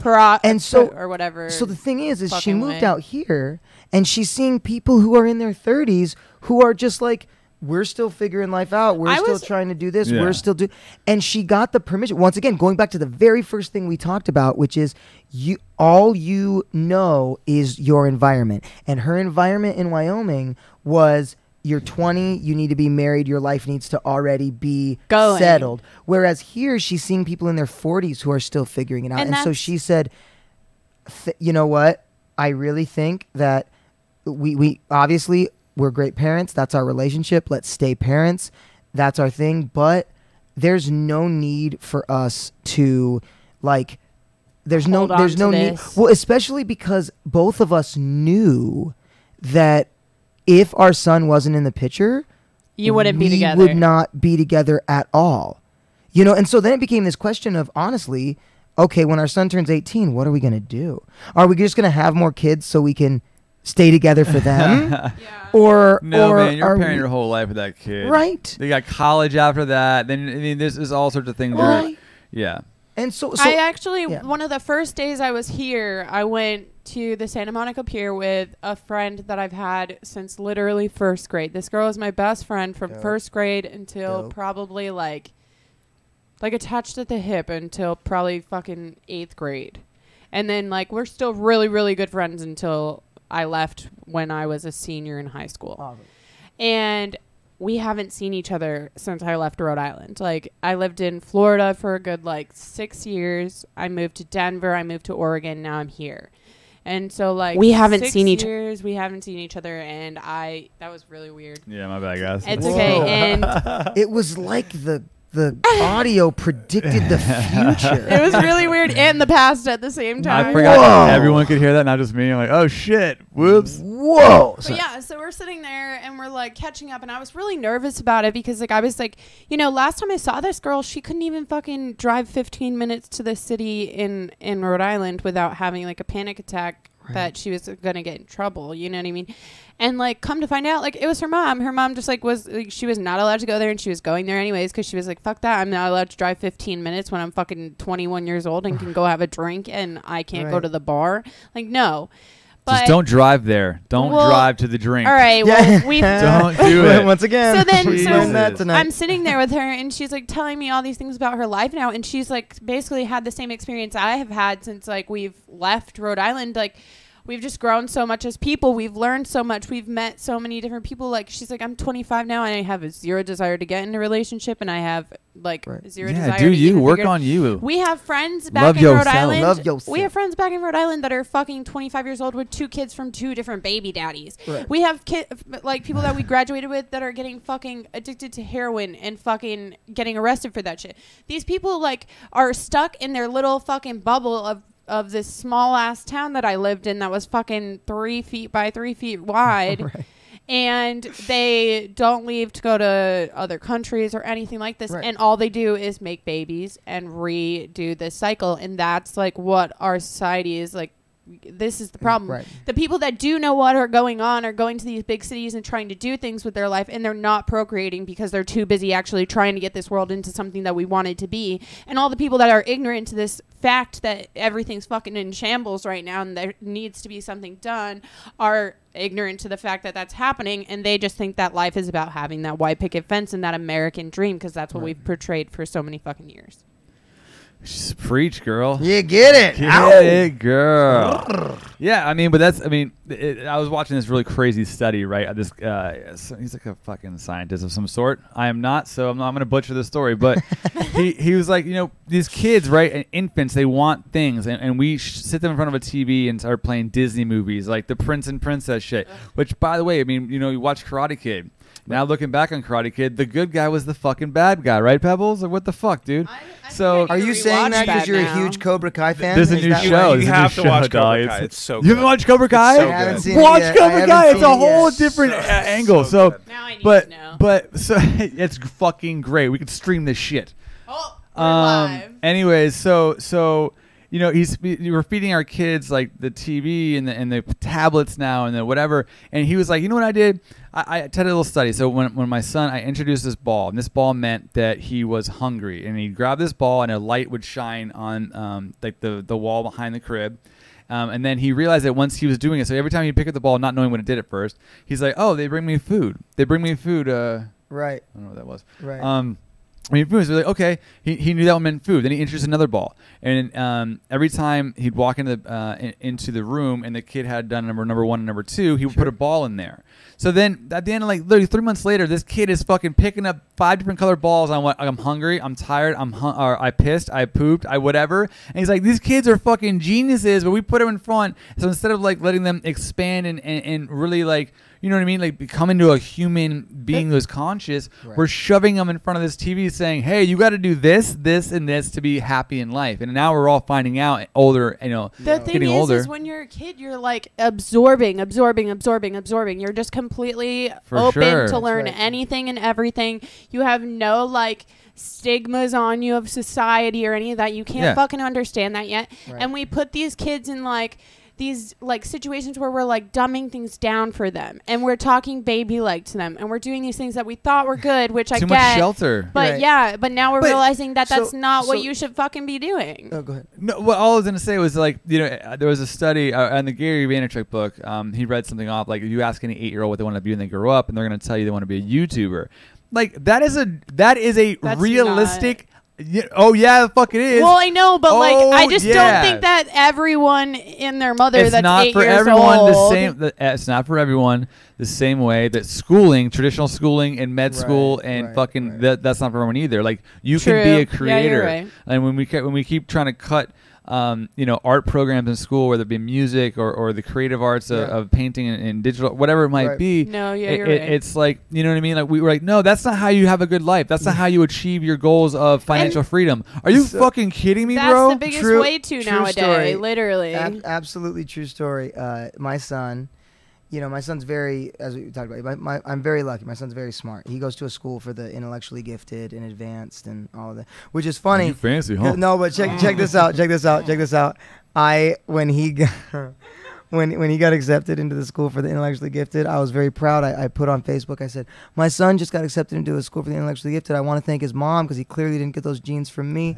And his mom posted, yeah, he definitely didn't get those genes from you because you spell intellectually wrong. Oh, burn. And I was like, And oh. burned you on the way out. Yeah, and burned me on the way out. But so the thing is, my son's very, very, very, very smart. He's in first grade. He does science at a third grade level, and so he's always said he wanted to be a scientist. And then he started playing Minecraft and started like Dan TDM and these guys. And then he came up to me and he said, Dad, I don't want to be a scientist anymore. I want to be a YouTuber. You know. Ah. Right. And here's the funny thing. Here's where life bites you in the asshole, because when I was growing up, I come from a working class family. My father's a railroader, and I told my dad at a very young age that I wanted to be an actor. And my dad told me, that's the stupidest thing he's ever heard. That's not practical. You know, he was like, you're never gonna make any money. You know. And I was like, you know, and I dedicated my whole life to it. And now I go around like part of what I do is almost like this psychological thing to just prove my dad wrong. I'm going to like prisons teaching acting as like a rehab just to be like, see, it does matter, you know. But No, for sure, But- dude. You carry that with you. Right. Dudes have that same problem. A lot of dudes have been wanting to please their dads for so long, and right. And dudes that like have dads that are just like trying to be too masculine, or they were in the military, or they were Right. taught to be a tough dude. Like they don't show emotion towards them. They don't show them what it's like to have a dude around that does actually show emotion and make you feel okay. Absolutely. So, but then this like comes biting back in the butt, because then my son comes up to me, who's this science genius, and goes, Dad, I want to be a YouTuber. And immediately I'm like, that's not practical. You course. can't make yeah. any money. And so that's my thoughts, right? But then I don't want course. to tell him that, you know, okay, buddy, whatever you want. So for his birthday, he got a YouTube channel. But the thing is At 7? at 7, he's Stop. got Yo, We need to watch we need it. we need to get him on the podcast. It's him. It's private. I don't let anyone else see it. But he, you know, it's just Yeah, him. he's just doing it. It's Having him. fun. Like he has Beyblades. He like plays his Beyblades and they hit each Oh, other. those are and we like huge. put music. Yeah. Beyblades but were the a thing thing is, back when my here's- brother was like little. Here's the ironic thing about all that is that my best friend is a cinematographer. You know, he's like another father figure to my son. We're very close. We're both two single dads. And he's got 2 daughters my son's age, and they play together on the weekends and everything. He just got hired on to the best job in his life, making 6 figures a year. Okay, he's got 2 Emmys. He's got all this stuff. He was a self-made business as a cinematographer. He just got hired on making 6 figures a year as the camera guy for a successful YouTuber. Yeah, bro. That's awesome. So here I am, right away when my son comes up and goes, I want to be YouTube, and I'm thinking like, what are you? Is that a job? And is then- that even Right. a job? And then like someone who's so close to your and family, then like my immediately. best friend is just like, dude, I've But- never made this. Like, I've never made this much money. I get I'm to not make my own doing that schedule. much. I'm doing what I love. Here- like, Yeah. Here's the best thing though, is that your son and YouTube, you don't have being a YouTuber is such a fucking like it means nothing. He could have a science channel. Right. Okay, there's a father son duo, right? So they Right. they cut something in half for a science fair project. Okay. A baseball, basketball, cut it in half. They showed the process of doing it, slow mode it, made it look all fucking cool. Right.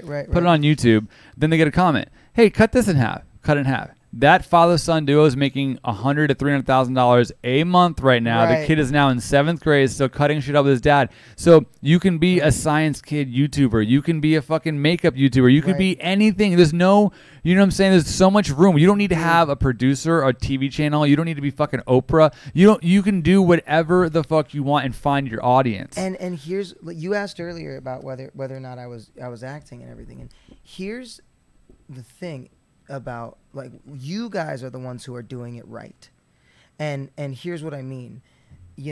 I came out, I got trained as an actor, I got all this, and then what they say is, all right, well, now what you got to do is you got to go do your own content. You gotta figure out a way to get an agent, and then an agent can get you a manager can get you an agent, and then the agent can get you gigs.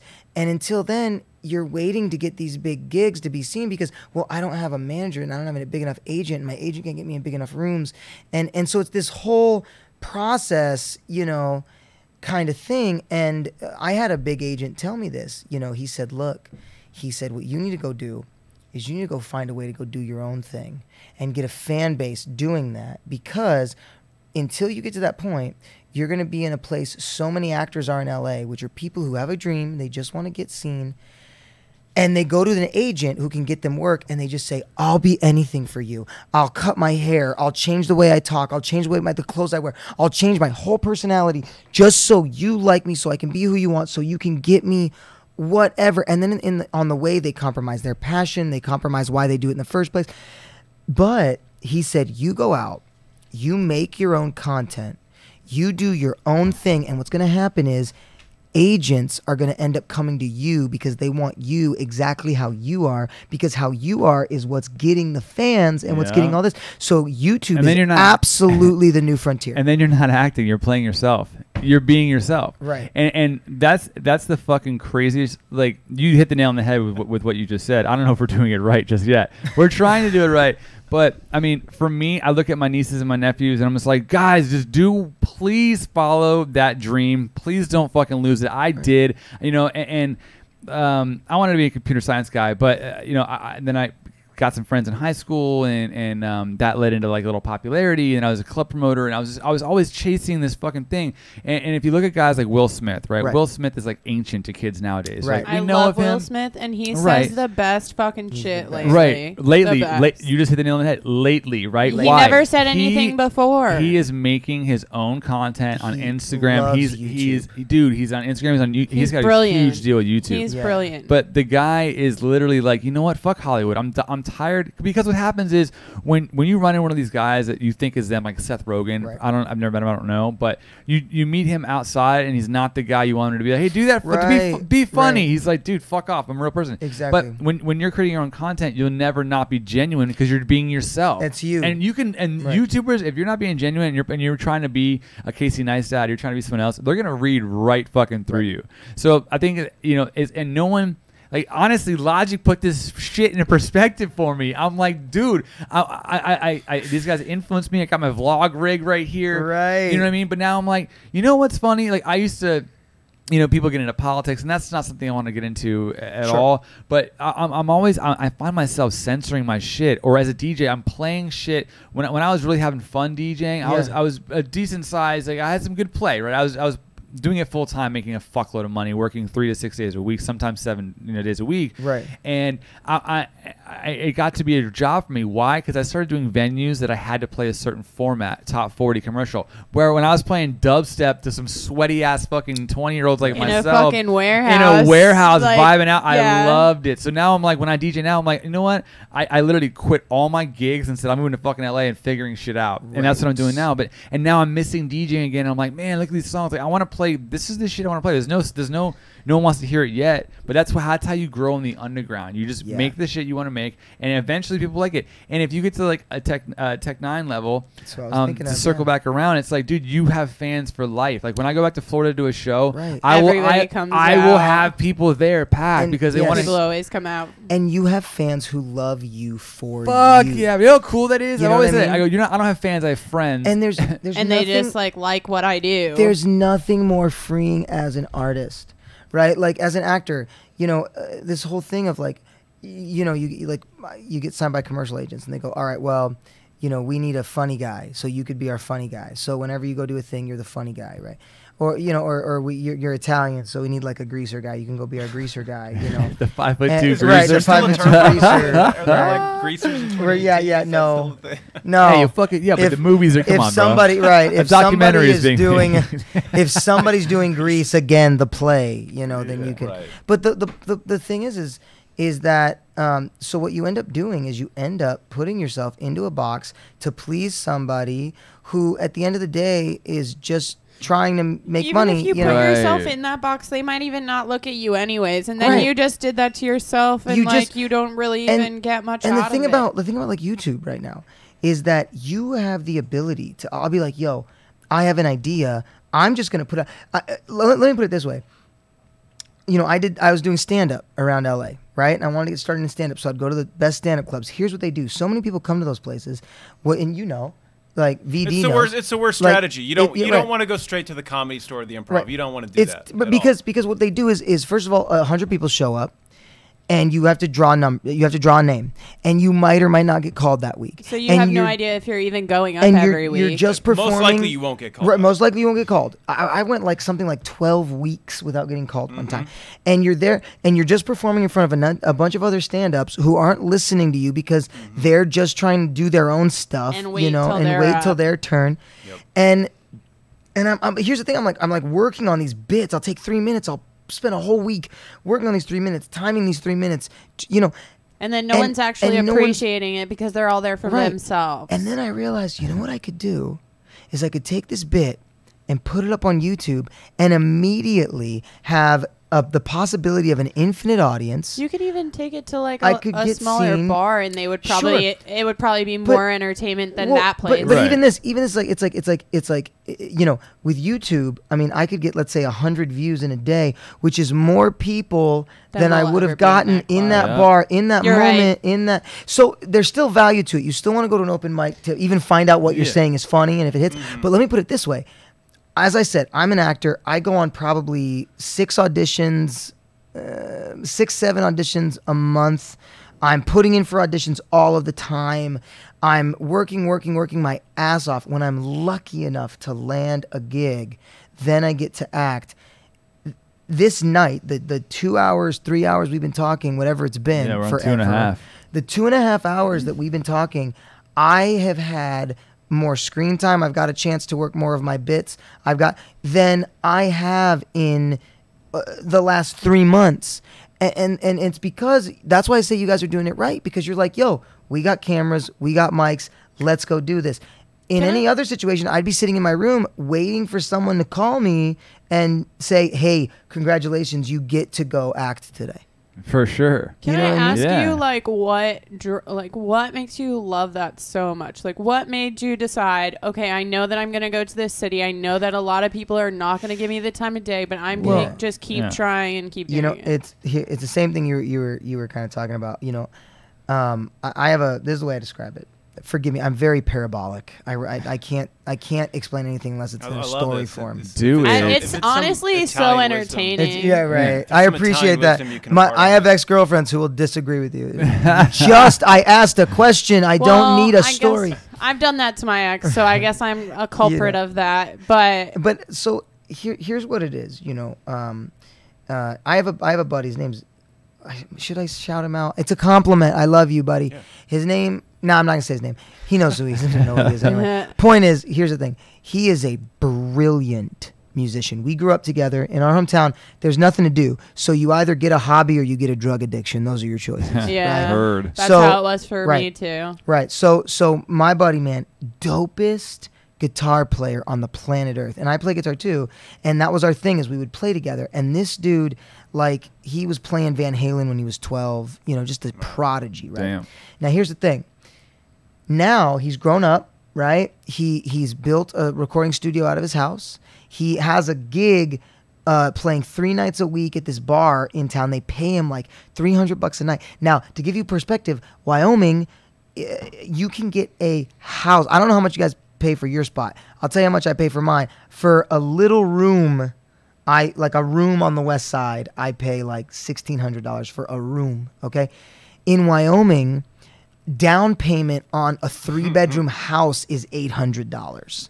Okay? Damn. So he's got, he's getting like $1,000 a week from this gig, plus from his playing, plus he has a recording studio out of his house. He records local bands in the area and stuff like that. They pay him. He's making a living. He's married. He pays for his house off of being a musician. Okay? That's beautiful. In Yeah, the that's hometown. great. And he's the happiest guy in the world. He's made it. To him, he is successful, Yeah. and that's his mindset, and that's what brings him his peace. We play together all the time. We've played together since we were 12. We have this ability. We can just show up anywhere and just start making something up, and it's like a bar trick. We'll just You can just draw kind a of play crowd, off of and it's each great. other and like. And everyone says, like, how are you guys not together? How are you guys not a thing? How are you guys not a band? How are you guys not? And the answer is because I have the opposite mindset. Bobby, I said his name. Shit. Bobby, I love you, buddy. Bobby can go play that bar 3 times a week to the same he's 50 content. people. And he's so happy because he's getting that paycheck. They love him. They come to see him. For me, that's a prison. For me, Same. if I was in that place. I was a radio DJ in that town, which in my small town, as far as entertainment goes, is the highest level of entertainment you can Yeah. achieve. You're reaching everybody. So here was the thing. I reached the top by the time I was 20 years old, and then I said, well, I'm not staying here. Yeah. This is a fish You- can only grow as big you as the look pond ba- you put it in. You look Valid. back and you're like, why did I not set my goals like way higher? Right. I did the same shit. I did the same fucking thing. So I went like this. I was a radio DJ for a year, and I went. It's like to me, it's like playing a video game that you beat the first level, and then they say, well, there's only one level, so you're just gonna Just play keep this playing level. it Yeah. over and Fuck over that. Now I'm like, again. all right, I've conquered this level. Put me on the next Give me level. another Make level. it at the harder level. And here's the thing. I've come out to LA, and LA, it is the fucking jungle. There are times that in Wyoming I was the funniest, most gregarious, most talented dude in this field, and then how- I come out here and I am the normal. Right. I am I the felt in like the little town that I was, I felt like, oh, I'm like a really good gymnast here, and then I went Right. to fucking Florida, and I was You're nothing. nowhere Yeah. near And so- like one of the better gymnasts. Right. there. And so what I realized was I said, okay, you know what? If I really want to make it, then I have to make it in this area because, and you could like, when I found people who were extremely talented and who were hilarious and who were better than me at acting, who were better than me at stand-up, who were better musicians than me, that I said, all right, if I want this, I have to work harder. They became like stepping stones. I gotta be as good as him, or he pushes me, she pushes me to grow, to do all this. And what it's done is not just talent itself, but it's taught me, one, what my individuality is, what I have to bring to the table, what my strengths are, what makes me different than everybody. It's taught me how to do that, but also, I never understood why rappers would rep their city so much, but now LA's fucking hard to live in. It's hard to make it in, it's hard to whatever, but for as many times as I've cried in my car going, what am I doing? I have no money. I have a child I need to be supporting. What am I doing chasing this dream? when I do get that little push forward, when I do get in that room where they say, hey, it's between you and 3 other people, and if you get this, you're going to Barcelona next week, and it's going to be $40,000, and you know, when I'm in those moments, I go, I would have never been here if I would have stayed in Wyoming. Yeah, for sure. I would have never been in this room. I would have never had this opportunity.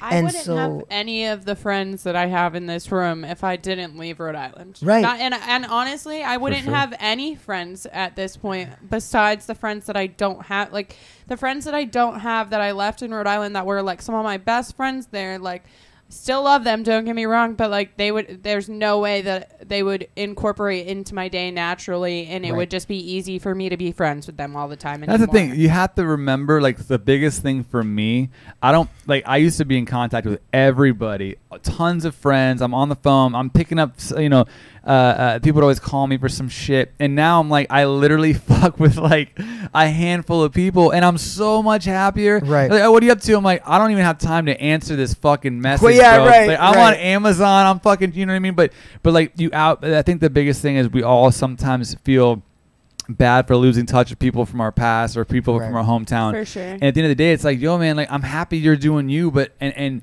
I'm doing me, but if me doing me, if you needing me, you know, it kind of conflicts conflict of interest of what I'm trying to do with my life. Like, I can't help you, bro. Like, I can't do shit because I know, at least not until you're stable. You know what I mean? Not even that, dude. Honestly, it's like, hey, man, it's great. Like, we had a lot of fun memories and shit, but like, you were out of my life for a reason. You brought nothing good to my life. Like, going to strip clubs 5 nights a week with you was fun, but now I'm like, that's not what I want to do anymore. Speaking of Will Smith, on his Instagram, he has a thing where he quotes Rumi, and he said, the poet Rumi, and he says, you know, the quote was, light yourself on fire and only surround yourself with those who fan your flame. Like, and make it bigger. Who fan the flame, who are there to making you like a better person. Anybody else. Who are helping you thrive. That's the whole point of that quote. I hate that shit. Help the person. I'm moving to LA. Well, you know what they say. Wherever you go, there you are. I'm like, I'm going somewhere away from all y'all motherfuckers holding me back, dude. Like, and this sounds like some fucking biblical shit, right? Some shit, but I'm always like, I literally feel like first off, there's been like fucking at least 10 DJs that I've put on that have gigs because of me, and like literally when I left my hometown of West Palm Beach to go to Miami, and I left them all there. I didn't bring them with me. They're all still there doing the same shit, begging for gigs, right? And I literally felt for the longest time that I'm going forward, but this fucking hands in my pockets, hands in my brain, hands all over me. I literally feel this, like, without hallucinogenics or anything like that. Right. I legit felt that way, and now out here I'm like, it's just clicking. Like, yo, I love those people. I love my family, and I fly back home. Like, oh, you were back in town. You didn't hit us up, and I'm like, I'm back in town to visit my nephews, my family, my mom, and I talked to them. Like, this move across the country has made my relationship like 100 times better. I'm not working 90 hours a week in a nightclub as a manager. I'm not DJing crazy hours. I'm not missing New Year's. I'm not missing fucking big holidays. The night before Thanksgiving is the biggest night to go out in the country. Right. I'm not missing that. My Thanksgivings aren't filled with hangovers. Shit. Exactly. So it's like, I'm like, and it's like, I care about certain people, you know, but at the same time, I lost like 95, and I didn't lose them. Because a lot of my homies, like, once I see them again, we pick up just where we left off. And that's the thing is, like, even people from Florida, I don't talk to many people from there now. And it's like, once everyone keeps saying, like, why'd you move? You could have done what you're doing there here. And I'm like, but I couldn't have, because the same people are there. And they're allowing you to be comfortable and not get out and put yourself out there. Like, well, and like, the whole point for me is to meet new people, learn new shit, see different walks of life. Like, that's what I need in my life. I was sheltered for so long. Like, I need to see it. I need to know what that is. And like, people don't understand that. They're like, you need to just go wander. I'm like, yes, I need to. Like, it's not like a maybe thing. It's like, that's what I need to see for me to be able to be a good person, for me to be able to be a better version of myself. You know what it is, too? They're not in the position to make the move that you did. Like, moving across the country is some shit. We've all done it here. All of us. None of us. We put ourselves... And that shit is scary as fuck. It is scary as fuck. Okay. Okay. Look. It all comes full circle. Just like I was saying in the beginning about there are these kids who are on the street, and you tell them, hey, you could go to college, or hey, you could make something yourself. You can get a career, is like telling anybody it's like telling you, hey, you could be an astronaut, right? Yeah. You could. But here's the reason that it doesn't happen is because you do what you know. They've seen people get in gangs. They've seen people get in drug dealing, and that's how they make money. That's what they do. The same way that in our hometowns, people see what they know. They see people get into jobs in the city, so they get jobs in the city. They see people get married, so they get married. They've never seen anybody actually make it. Right. They've never seen anybody Because actually there's get famous nowhere to in because there's those nowhere to do towns. it. So what they do is when you say in a small town, hey, I'm leaving. going and I'm going to go make it, they go, that's impossible because I've never seen it. Yeah. It's like Santa Claus. People they say it might literally- exist, but I've never seen it, so I don't believe in it. But now, Not even kidding. I have friends that'll fucking message me and be like, not for nothing, like watching your Snapchats on the daily is like something that I make sure I do. You're always on an adventure. You're always doing something. It makes Oh, me God. feel better. You know what They I get mean? obsessed. right? And so here's the thing. Now, I'm here, and I was just telling Dave. One of the women that I graduated my master's program with is on the new show about like the Tinder show on YouTube Red. I don't know if you've seen previews No, for it. but that's It's a got to new be thing, good. right? She's a main character. It's anything Like like she's Cobra Kai, she's I bet. one of the 3 main characters in it, right? So this is somebody that I know personally has just made it onto here. I have like my buddy that I just said, my buddy who's my best friend, he just is on this YouTube show that he's making 6 figures a year doing it. I now see that it's possible, and because I see it's possible, I can pursue it now because we as human beings, we need can't do permission. anything When without we're people children, going back to the ball thing, when we're children, the way we learn how to speak is by watching others speak. The way we learn how to walk is by watching others walk. When you go to a new place, and let's say there's music playing, and you want to dance, what do? You look around and go, is anybody else dancing? Well, and that's the thing. Right? Experience is everything. You can't do something that you've never seen or you don't know exists. It's impossible. Well, you think literally yeah. don't know it exists. So what we're doing? Even sharks. By the way, I watched Shark Week. Shout out Shark Week. Shout out Shark Week. And great whites, they have to see another great white breach before they learn how to do it themselves. Just fucking there say, you all right, go. Continue. So You breaching ass So- Fun fact of motherfucker. the day. for us, I know I'm a good white, but am I a It- great white, Kevin? Oh, God. You're a great white, Kevin. Thanks, I needed that today. Thank that you. was man. awesome. You better write that down. The point is that when we made this jump to LA, it took bravery. It took some Because fucking balls. it took so much balls because we'd never seen anyone do it. We'd never seen anyone succeed at it, and yet still we made that jump. Now, I have a buddy. I wish I had my wallet because I'd show it. I had a buddy, my hometown, and he was the only one. He was the only one. After I said, "Hey, I'm moving to LA. I'm gonna go be an actor." Everybody like, what? You have a child? What? Are you crazy? How irresponsible? Whatever. He was the only one who said this. Here's the thing. He had a beautiful house. He had a wife. He had 2 kids. He had a great job. And he said, look, man, he said, that's always been my dream, but I never had the balls to do it because I wanted, I have a family. I have all this. I never thought that if I went and did it, I would be able to provide for my family. I would be able to help. I would, I thought I had to choose one or the other. So I chose to stay. But he said, every day I think about doing it. And every day I get sad that I stayed here. And every day. So what he did is he got like an award from his work. It's like a little medal saying congratulations for being such a great employee. He gave it to me. And he said, I want you to keep this. And anytime you're in LA and it's too hard and you think about going back and you think about moving That's back, a dope he's friend. like, I want you to just pull this out and look at it and remember that this is all my life's amounted to. Damn. Jesus. That's even more serious Right? than I thought it was going to be. And I was like, fuck, You know- dude. Like, and so I still But have so it. he You is know, that he's like having- happy with I his still have family it. I or keep like it. No, and here's the something thing. like- Here's No, the but thing. Here's the that's thing. the- Here was the point with that. Here was the point with that.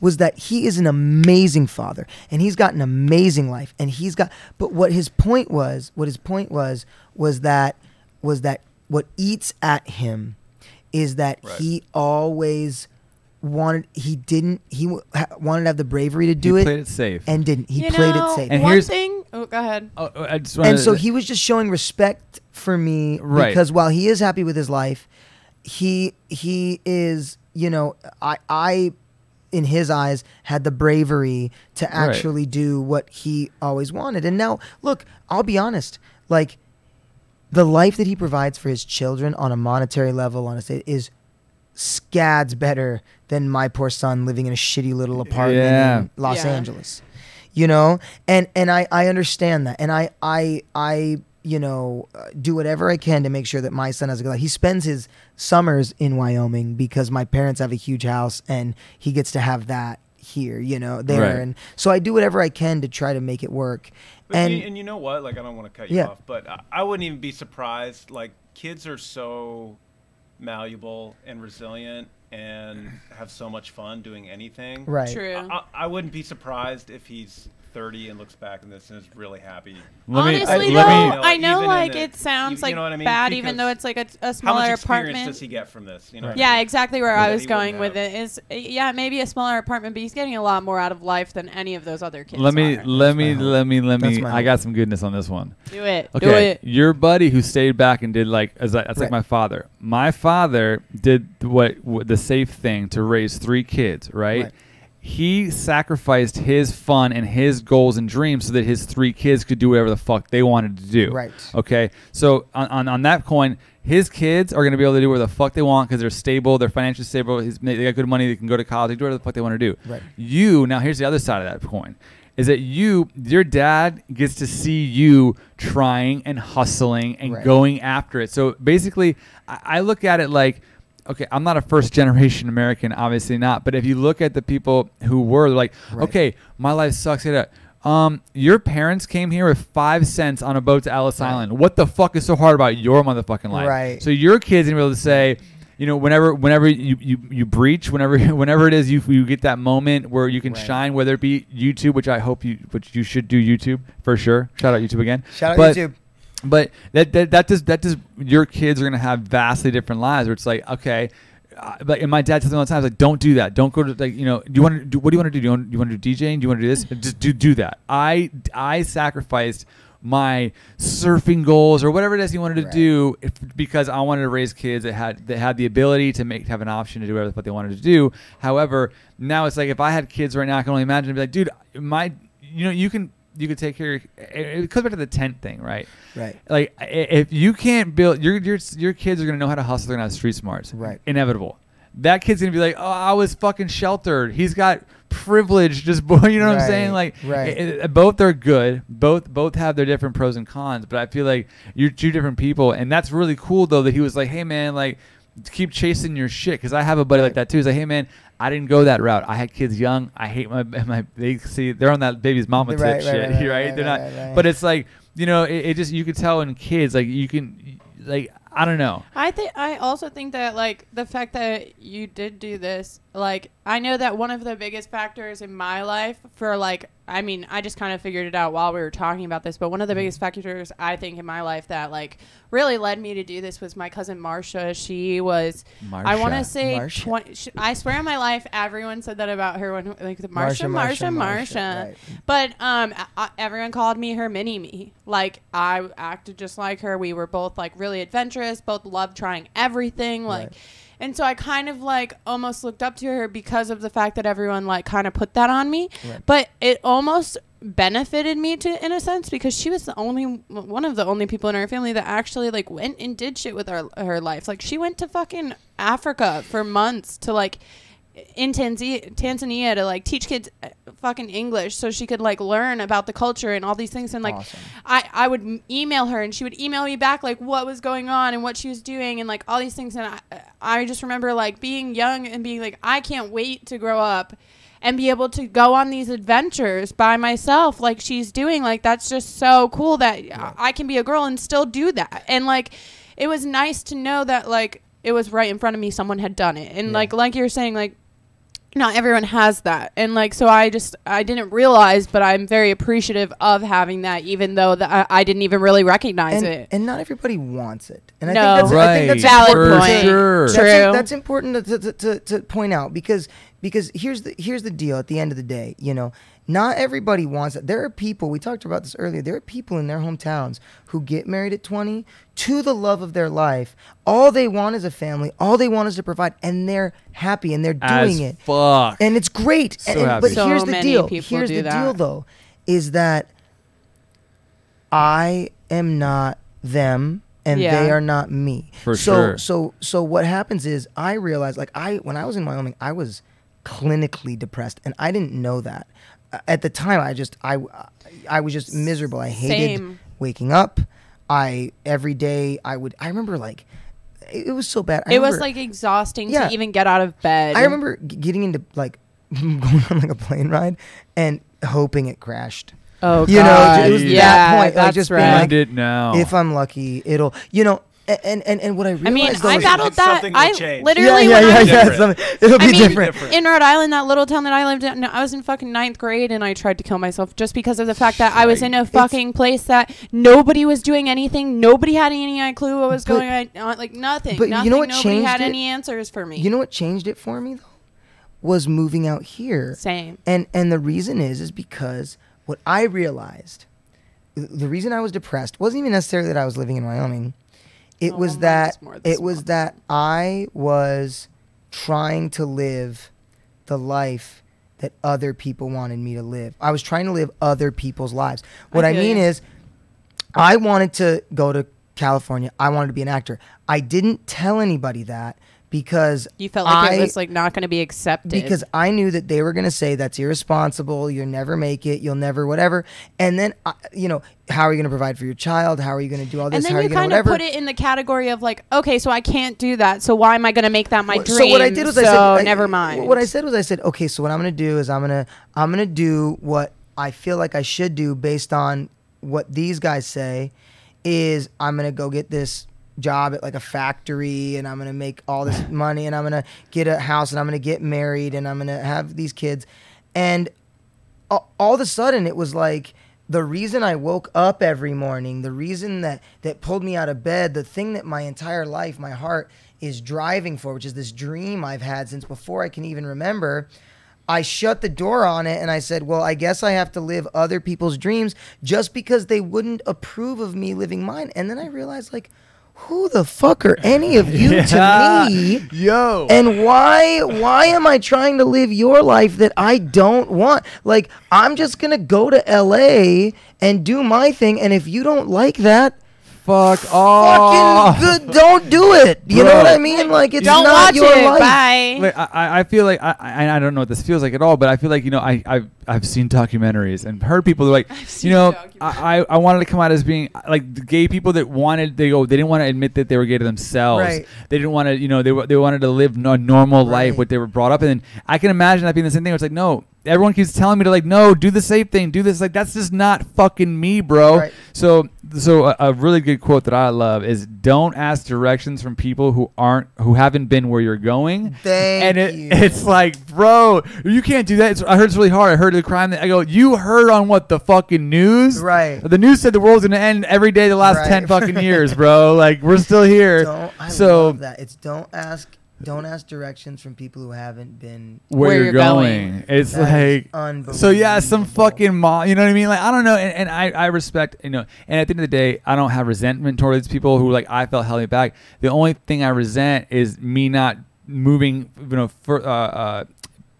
getting the fucking balls to just do it and just to not procrastinate on it and just actually follow it and do it and put out content that I want to create. And, like, I always love talking to people. Like, I want to write a book on serial networking, dog. Okay. Oh. Like, why aren't people, like, you're out in LA now, so your kids got into a gifted program. Right. Do you think, like, I don't know how this works and this, Right. you know, whatever, but if say there's probably some pretty interesting kids that go to that school. Right, Your totally. kid's networking with people who are baby geniuses. Exactly. Right? And a lot of them are Yo. probably celebrity baby geniuses. I don't know. Yo. But if you network, it's all your friend circle. And when you come up, Social capital. like your girl who's got a channel on the YouTube thing, like it could be like, oh hey, this is my homie. He came up with me. Dude. You know what I mean? Like that's how you grow is networking. Speaking actorly, it is not Actorly. a coincidence. Actorly, I love It that is. word. It is not a coincidence. Made it up. Okay, it is not a coincidence that Dustin Hoffman, Gene Hackman, Robert Duvall were all roommates. It's not a coincidence that Pacino, De Niro, and Nicholson all went to the same school. It's not a coincidence. What about One of Robert them- Downey Jr.? Right. All his friends. The point is, when one of them made it, they brought their crew. Yeah, that's what you That's do. what happened. That's People in my literally what fucking living Opie's room right been now. talking Right. about. My Like, living room, bro. literally. I appreciate Yo. all of you for listening to this. I really do. But come to the living room, That's it. or you know what I'm saying? That's Like, it.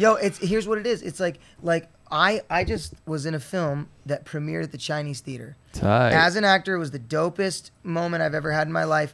Got to go to the Chinese Theater. Got to get interviewed by BuzzFeed. Got to do all this. You know who directed it? A buddy of mine who we went to elementary school together. We went to junior high together. Went to high school together. Left for college. Didn't see each other. He gave me a call when he found out I was in LA, and he goes, "Yo, man, I'm an editor for Lionsgate now, right?" And he's like, I'm, he edited all these. He edited for a company where they did all the trailers. So he's the main editor for like the Avengers. I mean, the Expendables trailer, for the Hunger Games trailer, all these trailers. Thing is, he goes, I'm making my own movie. I need an actor. You're an actor. Come do my movie, man. And he gets into it because of his connections. Gets it in the festival circuit. Next thing you know, we're at the Santa Monica Film Festival. We're at the Hollywood Film Festival. We're premiering at the Chinese Theater. Like the film also stars Phil Lamar, who was he was like the voice of Samurai Jack. He was on Mad TV. He was Marvin from Pulp Fiction, if you're a Pulp Fiction fan. So all of a sudden, I'm acting with Phil Lamar. Pulp Fiction is my favorite movie of all time, by the way. So this is like an honor. Great. It's a great fucking movie, bro. So I'm sitting here acting with Phil Lamar, premiering at the Chinese Theater, all because I had a boy who I It's went not to what high you know, it's school who you with. know, folks. You know what I'm saying? That's the realest So it's- statement. dude, It's really true nowadays. It's all about who you know, especially if you don't have like a diploma in something, or you Right. haven't gone to school Man, for something. You even if don't you have a fucking need diploma. it. I Well, mean, let me- I know, but I'm just saying you don't fucking need it. All you need is the connection. let me- That was my whole I'll point. put it to you, You this need way: internet in connection. our Dun, dun, field, dun. in the world we're chasing, this is, and obviously I'm an educator now, so I'm never gonna knock education. Education is extremely important. But you're doing it the right way. You're educating. Not you're, everyone's educating the way you are. Nobody's Fair. playing the curriculum to their students, To their which they should environment. be appreciate doing. that. I appreciate that. But here's my point. I trained at Groundlings. Okay, I trained at Groundlings. I trained at improv. UCB. What's up? Man? Oh, so we want to fight? yeah. Do you want an maybe. improv fight? No Right gang now? violence. Hey, I know Maybe. he's Do a you Tech know how to- 9 fan, bro. Don't go there, Do you bro. know the game? He will cut you. How's your game like? You know what's funny? Groundlings doesn't use game, and I didn't know that because I trained at Second City. Did you know that? So I go up and I'm just trying to play all these games. Never mind, we're improv geeking right now. Point is, I'm training at Groundlings. I'm at Groundlings and it's beginner class. I'm sitting with 3 dudes, right? One dude just got out of high school and he's like, I'm here, I'm getting Groundlings, right? I'm like, cool. Never did acting before in his life, whatever. I'm there. I've been acting since I was 8 years old, you know, and everything. We're in the same spot. Look over at our dude and he's like, oh, I just got out of college. Said, what college did you go to? He said, Harvard. Oh gosh. I went, holy shit. And what better example do you have than a dude graduated from Harvard sitting immediately next to a guy who's never even gone to college, and we are all in the exact same spot Yeah. with the exact same chances, with the exact same. So that threatens those who go the practical route, Yeah. who say, I'm going to college, I'm getting a degree, and then I'm going to get a good job. And Because after you go through the college and you pay all that money, you're not Right. just going to afterwards be like, oh, well, that was a waste of time. You have to at least pretend that you think it did something. you so you have have to- to like right. back it. right. And but now, the way I look at it is it's the great equalizer. You know what I mean? Like, you go on a stand-up stage, it doesn't matter if you have your degree from Harvard. It doesn't matter if Don't you're give a homeless. fuck. What matters is that you're funny. Yeah. What matters 100%. is right. So it's a great now the real difference though is that when my boy with a Harvard degree decides that this is too hard and he's got to go get a real job, he's gonna go get six figures Something to out fall the back gap. on. He's gonna yeah. go. He's gonna go. He can just He's gonna figure be it a out. lawyer. That's the He's gonna fucking figure it out. hustle, though, He bro. can just go be a lawyer. he can just It's go fine. lawyer. That's the hustle in any industry. Is like, That's his safety net. I mean, Right. honestly, fuck. And would you like battle it out in the He trench? wins. Would you battle it out in the trenches to try to make it if it wasn't such like a I have to do this? Yeah. Yo, Like All it's right. not about No, it's a you're hobby. right. It's not a hobby. I have to make this work. Like if you Right, have right. the lawyer thing to I'm fall trying to- back on, you might not try as hard to get that gig. You Right. know what I mean? Right. I'm trying to have my own dressing room in Riders. You know what I'm saying? Same. Like- All right. I will end with this story because Yeah, it's late, I bro. I know gotta you get guys- rocking. I gotta be it's up cool. at 5 in the morning. Ooh. Jesus. It's all good. It's all good. I'm a dad. I don't sleep anyway. All right, perfect. So when I was 12, I went on. Best advice I ever got was actually from. I thought for the longest time it was Gerard Butler. I love him. I've recently been Love told that him. it wasn't. Oh my point god, is- I love him. It should have been from him, Alex. I wish. I wish. So what the point was he told me to quit. He told me to give up acting, but it ended up being the best advice ever. Here's what happened. I was 12 years old and I went on a theater trip. We saved up money with like that community theater I was a part of, and we all went to New York and we got to see 3 Broadway shows. That's And cool. it was Les Miserables, Phantom of the Opera, and Lion King. And after the Phantom of the Opera, we got to go down to the stage and we got to interview the actors. That was like the big. That was the draw. whole That was thing the of whole the point. weekend. Yeah. So we went to New York and I just saw Phantom of the Opera. Now, for as long as I can remember, it's been my dream to be an actor. It wasn't even like from the time I went to kindergarten, it wasn't even a thought. Like the teachers didn't even have to ask. They didn't say, okay, so what do you want to be when you grow up? When they would do that, they would ask everybody and then they'd go by my name and be like, and Dominic wants to be an actor. And it's like it was just known. I mean, I found a picture of myself when I was 2 on like this table, and I asked my mom, I was like, what was I doing? She's like, you just saw a movie and got up and just started reenacting the movie for everybody. It's just been something in my blood, right? That's kind of cool. Yeah, I it's just- don't think I ever had something that I like was that like this is what I like, especially not Right. as a kid. I had no idea. Like, so that's kind of cool that you've always had that feeling. It's a blessing and a curse because I've always been driven towards it, but then there are times that you kind of wish you could have. right. I yeah. often kind of go like, I could do other things with my life For you know. sure. But here's the point. We were seeing Phantom of the Opera, and this is the first time I see like a professional actor killing it, and the Phantom was amazing. Now, later, the Phantom of the Opera movie, Gerard Butler played it, and Right. I had a teacher tell me that he was the one we saw on Broadway, which is why whenever I told this story, I always said it was Gerard Butler who told me this.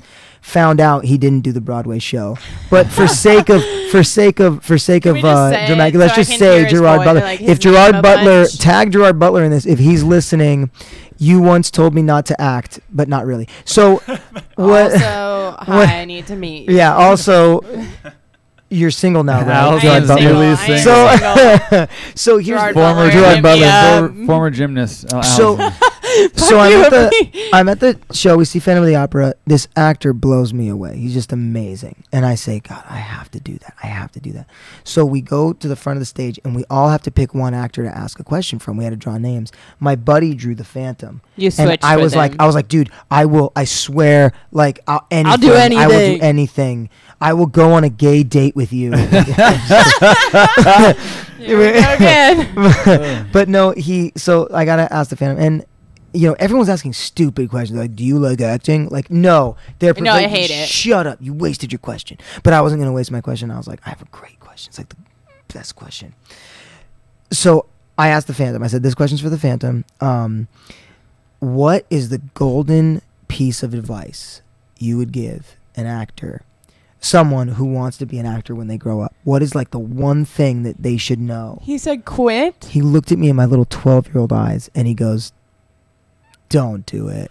Oh Don't, my whatever, god. don't. He's like, I went until I was like over 30 years old without life insurance, without health insurance, he's like, I got turned down from roles because they didn't like the part in my hair. I was too tall. I was too skinny. He's like, I strive and strive and strive and strive. It's the most difficult thing I've ever done. He said, so do whatever you love second most in life, unless you wake up every morning and this is all you can think about, unless you've done everything else, and You're at the still end of not the day, satisfied. you still got to do this. If it's in your bones, if it's in your blood, then he said you're already an actor and you won't be able to do anything else. And so That's good. That's powerful shit. So when he told me He's that, right, I cried. though. I cried though. I bet. I like cried the way home, and we like rented a limo. So imagine this pathetic sight is like all these theater kids dressed up all on Broadway Boulevard, And you driving like down. begged for And this I- person for a Right, question. I Like you like should fought- be stoked. And I'm sitting there just going like, he told me to give up. He said not to do it. I was crying, but in my life, I've had jobs that have paid great salaries. I've been a radio DJ. I've fallen in love. I've done all sorts of things. And yet when the day is done, the one thing that still lingers is that driving force to do this. So it doesn't have to be acting. It's whatever it is that when you wake up in the morning is just burning your soul, then that's what you have to do. That's why they call it a calling. And if you haven't found it yet, No, but here's the thing.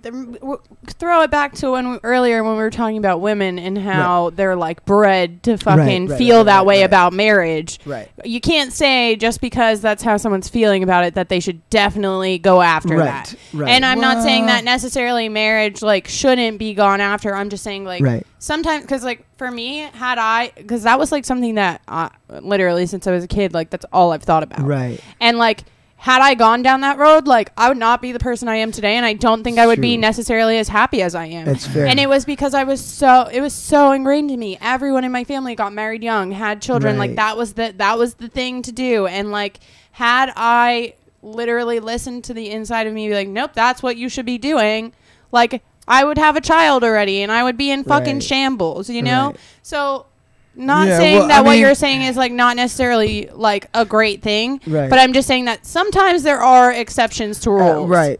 Yeah, rules are meant to be broken. But I think what he's trying to say is it wasn't. It's something culture told him to do. Like he got up on a table and started reciting Yeah, but whatever I he just didn't saw. know. I didn't know that was something that Yeah. culture was doing to me. You know what I But- mean? That's just what happened. I Sure. think, but it's not just culture. It's something that you're born with, right? I mean, like if you look at like okay, if you take a little girl to a toy store, she is immediately drawn to baby dolls that they want to be the mother and Or nurture. guns. My son- Absolutely. No one I don't teaches have them guns. that. I don't have like guns in the house. I'm not like a gun guy. Yeah. I don't really like watch a lot of violent stuff around my kid. But yeah, like the second my son turned like 1 year old, he's running around the house going like pow pow pow. Yeah, pow, freaks pow, you pow, out. pow, pow.